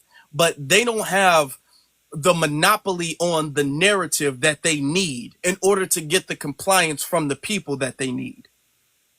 You know, because they want black people to react a certain way, but they don't have the control of the narrative. That's why Kamala lost. She lost. She outspent Trump. She was on more platforms than he was. Okay. She had more advertisement, more celebrity endorsements, but the DNC didn't have control of the narrative. We had control of the narrative. And because we had control of the narrative, we were able to expose what the DNC is about. Because we have control of the narrative, you don't see a bunch of foundational black Americans out there protesting ICE and all of that stuff. You don't really see foundational black Americans protesting anybody else's stuff because we now have control of the narrative. So this is a beautiful time now. This is absolutely beautiful. Let's my brother Omega is in here. Omega, how you doing, bro?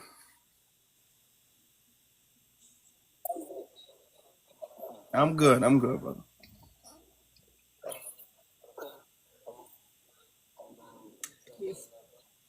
Mm-hmm.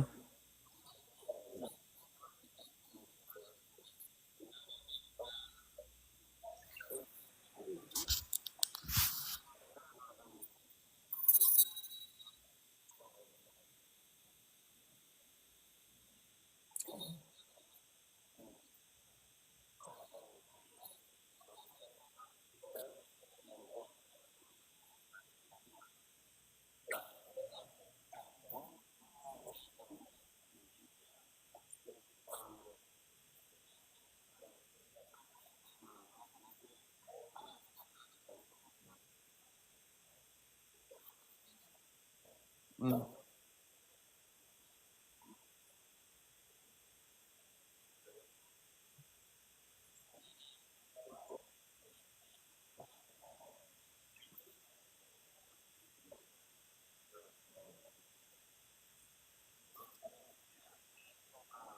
Like dealing with ICE and dealing with these different military factions, we always have to conduct ourselves like POWs, prisoners of, WAR. Like our brother Neely Fuller said, and I always refer to him Wait, because can you guys not hear the audience is saying they can't? Can you guys hear him? Because I can hear him. The chat room is saying they can't hear you. I can hear him. Yeah, I Yeah, can I hear could him. hear you, Sometimes, so I sometimes don't. it happen where the panel can hear him, but the audience that they can't hear him. That happens sometimes. Oh, okay, okay. We'll continue. I just was checking. no problem. But yeah, I always refer to our brother because like everything that he laid out for us in that code is always coming into fruition. This is the system that we live by, and we have to conduct ourselves a certain way. And I think that's kind of the difference between us and all of these other groups who are experiencing what they're experiencing now. We're used to having, like, even though it's the police, it's still a form of the military. We're used to having that right there in our face. We're used to, you know what I'm saying? I remember when I was 15, I had just jumped off the porch. You know what I'm saying? And like, it don't been plenty of times where in our city, like, man, you can't ride four deep in the car if you black dudes. You know what I'm saying? If you brothers, you don't do it because they gonna pull you over. So we kind of incorporate these types of things into our lives, to survive. These people not used to that, and it's starting to bite them in the ass. And I land my plane. Hmm. Look, if we can't all be equally comfortable, let's all be equally uncomfortable. Okay, let them all face that because I Amen. remember they were sitting up there some years ago when they was all tough and everything like that. When they thought that they were untouchable. Listen, when a person feels like I want you guys to take this and I want you guys to incorporate this in for the rest of y'all life, everybody, okay, especially to the YouTube family, appreciate y'all. When a person feels like they got some leverage on you or they got something on you. How they treat you is how they feel about you. Okay. When a person feels like that they are untouchable or something like that, or they are above you or something, how they treat you is how they really feel. When the Hispanic, and I'm using this to say, when the Hispanic community, when they felt like they were untouchable, when they felt like black people couldn't tell them nothing, when they were on their high horse, look at how they were treating black people. They were saying that we just need to pull ourselves up by our bootstraps, and that they were harder workers, and that they were coming over here and doing the stuff we didn't want to do, and we just need to be more like them. That's what they were saying. Okay. They were saying that we just needed to comply while we causing all of this crime. They was denigrating the black community. Okay. They were when they thought that they were untouchable, they were denigrating the black community. Okay. Always cry. I remember them talking about, y'all always crying about racism. Y'all always bringing up racism. Y'all don't ever let it go. Okay. All right. Okay. You guys know anything about the black cloud theory? Not. I'm a share because clearly you don't know about the black cloud theory. So, I work in corporate spaces and I work in other spaces outside of corporate. I work in multiple spaces, but corporate is one of them. Whenever they see 3 or 4 black people together, there's always somebody that is in leadership that feels the need to come over and say something to us to disperse, and they call it the black cloud. So my thing is this: if you've ever experienced that, that is a form of microaggressions towards you in the workplace that actually you can reach out to certain entities to get rectified and get compensation for.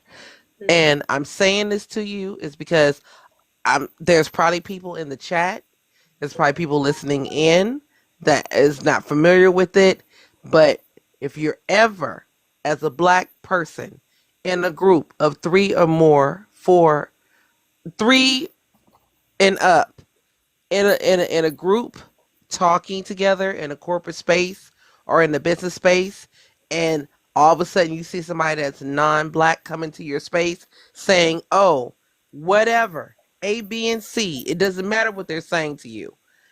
It is a form of microaggression towards you. You have a right to get compensation or fight against that. And I just want to put that out there. And they call it the black cloud. Just food for thought. Just sharing that with y'all. Okay. Appreciate that. Noted. Yeah, I Can never I? heard that, but I Do they definitely have to be experienced saying it. something For like sure. racially slurred for that, or like what specific, or does it not matter? Do they just have to come up and? Am I under, like? Does that make sense? What I'm asking. Oh, so you think they have to say something negative in order to do that? Is that what you're trying to say? Yeah. Like, Yeah, I'm asking. I what don't are know. the specifics? Yeah. Can you tell us the So my specifics of question what? to you, do you feel like it has to be something negative that has to be said to you in order to break up that group of 3 or more black people together in a corporate situation? I'm just curious. I'm just asking. Nah. No, I'm asking her.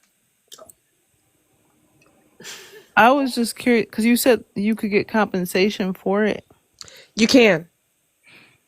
And Like, what? Like, does it have to be something specifically that they're saying, or do they just have like? okay, I'm moving on. Are Well, you no, FBA I don't think. sweetie? I don't think she was. I don't think it was malicious. I think she's asking just for some specificity because that might have happened to her. So. No, my thing is this, love, my love. Whenever you are in a group of people, in a corporate setting or in a business setting, and it's 3 or more of you guys together, collectively talking about whatever it is you're talking, and I'm pretty sure in a workspace, it should be appropriate, correct? Correct. If you are in a workspace and you find somebody that is non-black approach you and request or come to you in a way to help break up or separate you, they call it the black cloud and they break it up. You are fine as long as you are in small groups. If it's 1 or 2 in a sea of non-black, it's fine. If you are 3 or more in a group, it's considered a black cloud, and that is a thing. I don't know what you need to do to research it. It's a thing, but let me tell you, if it happens to you more than once, happens to you more than 3 times, you got a situation that needs to be addressed. I'm just gonna leave it there. Okay. Okay. That shit So we Okay. can definitely move got to on be from that. addressed for sure. That's I interesting. just, I Now, just say you thank you for request. clarifying because I didn't understand, but thank you. Okay. Now you requested to speak. Was there something you wanted to add to the prompt? No, I'm honestly just listening. I'm liking what I'm hearing. Like, I really do support this. So thank y'all for bringing awareness to it for real, for real. Okay. Where are you from? I'm from the Midwest. Okay, cool. We had a couple people from the Midwest, in Chicago in particular. Your ethnic group is you're Black American or Yes, correct. okay. Yeah, I know. So you know about the situation in Chicago, right? Okay. What are the things that you been hearing?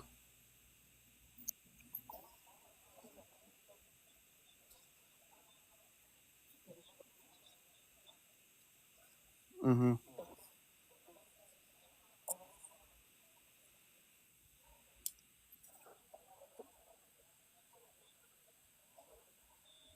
Yeah, they're trying to make the argument that the way Trump, because they can't make the argument that they need to be here. So they're trying to make the argument that the deportations are being done unjustly. They're being done without due process and things like that. So that's what they're trying to make the argument of. They're not really landing. They're not really hitting on nothing. No, I don't know. They're saying they can't hear you. I Yeah, guess the space yeah. is kind of lagging a little bit, so we might be wrapping things up. Yeah, we were gonna I'm wrap things up in a little bit looking at anyway. her So mic. Her we'll mic be. is muted on my part, but I hear her talking. But whenever that happens, they can't. The comments can't hear. Oh man. Okay. Um. That's well. She was speaking. I don't know why y'all couldn't hear, but yeah. Okay. Well. I think TikTok has a glitch, so I'm not too sure what's going on. She should be I good think now it's because her more. mic I is think on. it's more intentional than it is a glitch because you're not the only live that has suffered over the past couple of days personal communication issues on their platforms. Mm, I feel like it's specifically being targeted. Food for thought. mm. Yeah, there's some funny stuff going on with the app now. There's definitely some funny stuff. And all of this is, of course, like I said, trying to get control of the narrative again. And TikTok is known for that. So, we just got to operate with what we have. But we can start wrapping things up, though. So let's let people get their final words out, their final thoughts, real quick. No problem. I just want to say thank you so much for having me up. Very informative. I'm glad we changed the narrative and speaking of our narrative and our agenda because the problem is back in the day the media used to be the narrative and we didn't have a chance to let people know the real about what's going on. And what the good thing about social media is that we can come together like lives like this and let people know the real, so we're not getting baited with the fear tactics and yeah, the fear tactic make us jump in front of other people's atrocities. Mm, Of course, TikTok is every time somebody bring up Chicago, we can't hit them in the comments and stuff like that. So we understand TikTok is doing this on purpose. This is why I believe we should move to our own apps. We have one already called Blam Fam, Black American. I forgot the acronym for it, but the brother, he's a Black American brother. No YT, nothing. No YT CEO, no YT, nothing. It's strictly Black American, and he got his our own app. So I think we need to start, going into our own apps, so we can What's it share called real again? information like this. I'm sorry, what you said? What's the app called again? Blam Fam, Blaam FAM. And his brother is doing this thing with the Bland fam, and as a matter of fact, TikTok stole the TikTok shop the shop that they got from Bland fam, and they kind of silenced them on the app. So, I kind of want to throw that out there because we got a lot of us that's really doing our thing. This is why I created this page, and I look forward to seeing y'all and doing more content like this. Y'all have a blessed one.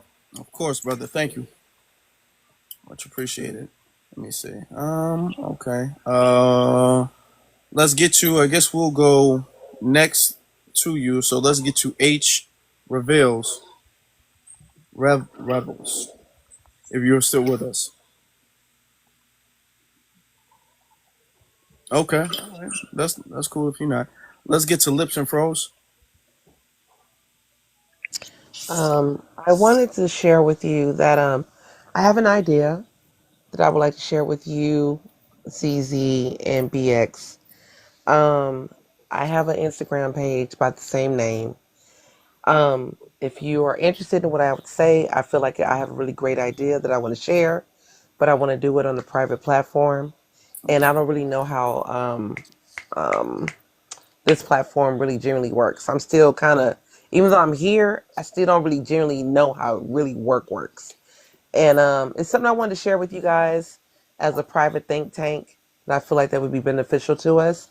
So if you are interested in what I have to say, follow me on Instagram and confirm that you are who you are, and then we can move forward there if you are interested.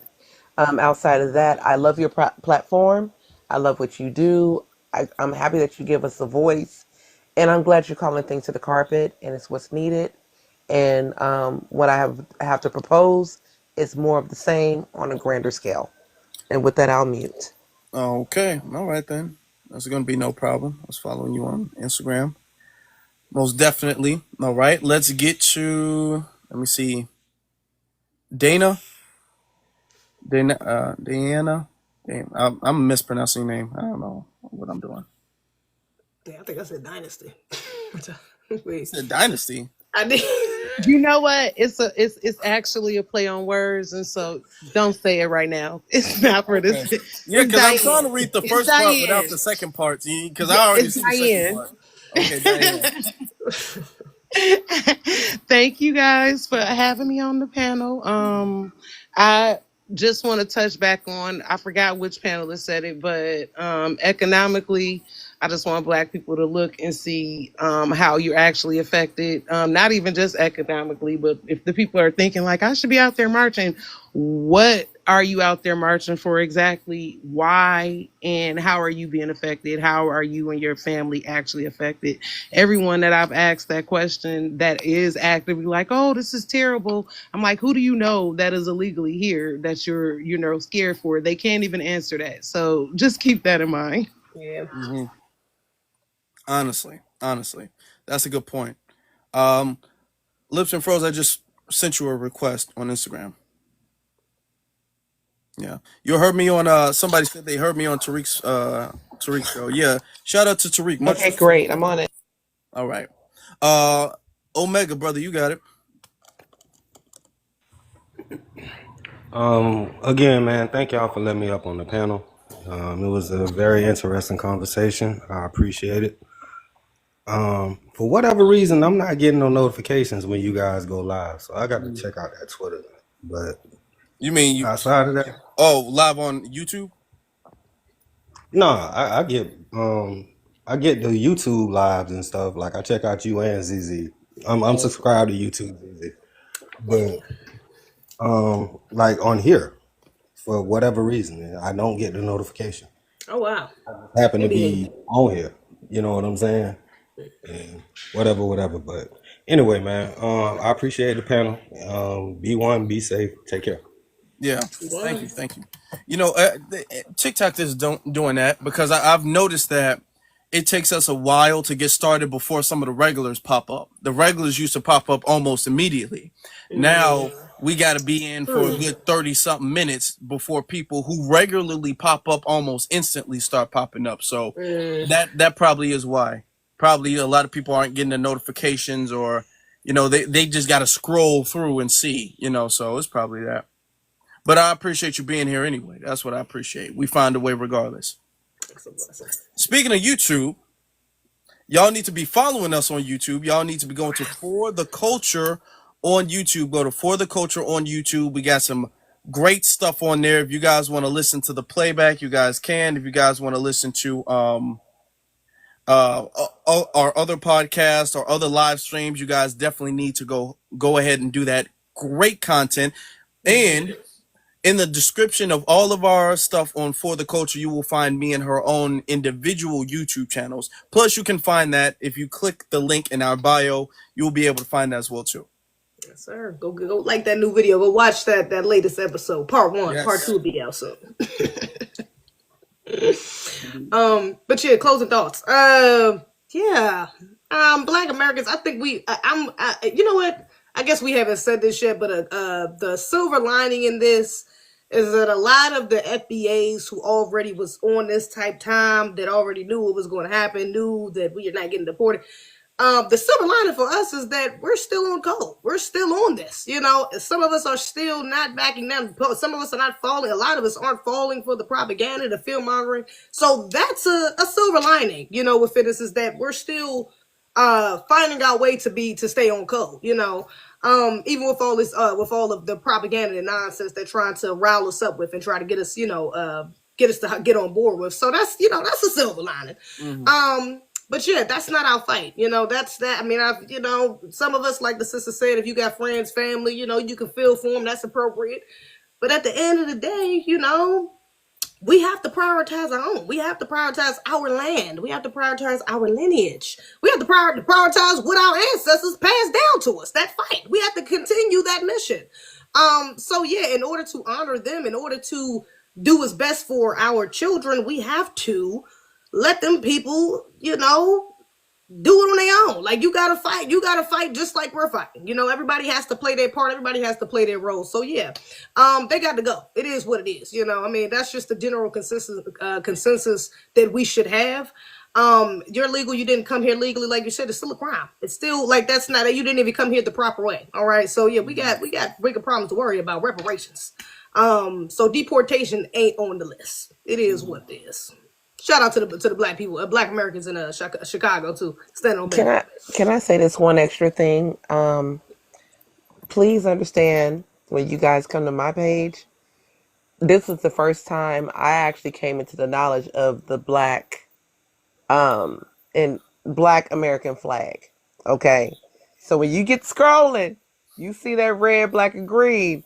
It's Okay. because I didn't know the red, black, and gold existed. So you Okay. get scrolling, you'll know It's that I was always pro-black, but I ain't never been pan-African. But not, you with know. that being said, I'm just saying that right now. So when you see the colors, you understand where I came from. But you know, It's you'll see it. It's okay. exposed. You'll see it. Okay. But I'm looking forward to talking to you guys very soon. And I'm gonna mute again. Yes, For sure. Yeah, I indeed. just followed you too. I think I seen you. You And accept. then too, if BX is here, please send BX my information, because this is something exclusive. I want to create a think tank so we can get ready to move forward for the next 3 to 4 years. All right. Okay. Speaking of which, BX, are you with us?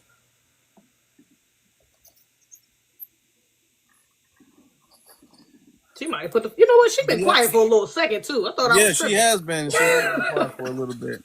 She might have put the phone down. BX be giving it up. Yeah. Nah, for real. So I'm like, she been a little quiet. That's surprising. Now, ain't nobody really said too much for BX to come off and check somebody. So, but you know, BX will interject, put her 2 cents in though. So, BX has been a little quiet rather tonight, but it's okay. It's okay. She might be multitasking, writing an article or doing something Yeah. else. BX, are you with us? BX, it's gonna be awkward closing the show. Yeah, I'm like, damn, we don't ever close the show without me. Like, come on, we gotta leave, BX. Come on. She got to do her little spiel, you know, my Black Yeah. American family. She got to do the whole, you know, damn, Yeah. okay. Well, this was nice. Appreciate it. Shout out to the panel. No matter what, we love BX, and BX always got our Yeah. back. Right now, Right. Shout out to we BX. just be supportive in her silence. Right now, it's obviously it was needed. Yeah. Right. She handling business right now. She's standing Like on she business. We always know that. is. For sure. Mhm. I'm wait, but all right. I'll All see right. y'all on the next one. We're gonna live tomorrow. Yeah. Okay, cool. All right. Y'all be All safe, right. family. Tell me around about what time so I don't miss y'all, because I've been late lately. It's gonna be a later. It's gonna be a later thing. Okay, cool. Later night. All right. All right. All right, family. Y'all have a good night. Be one. Peace.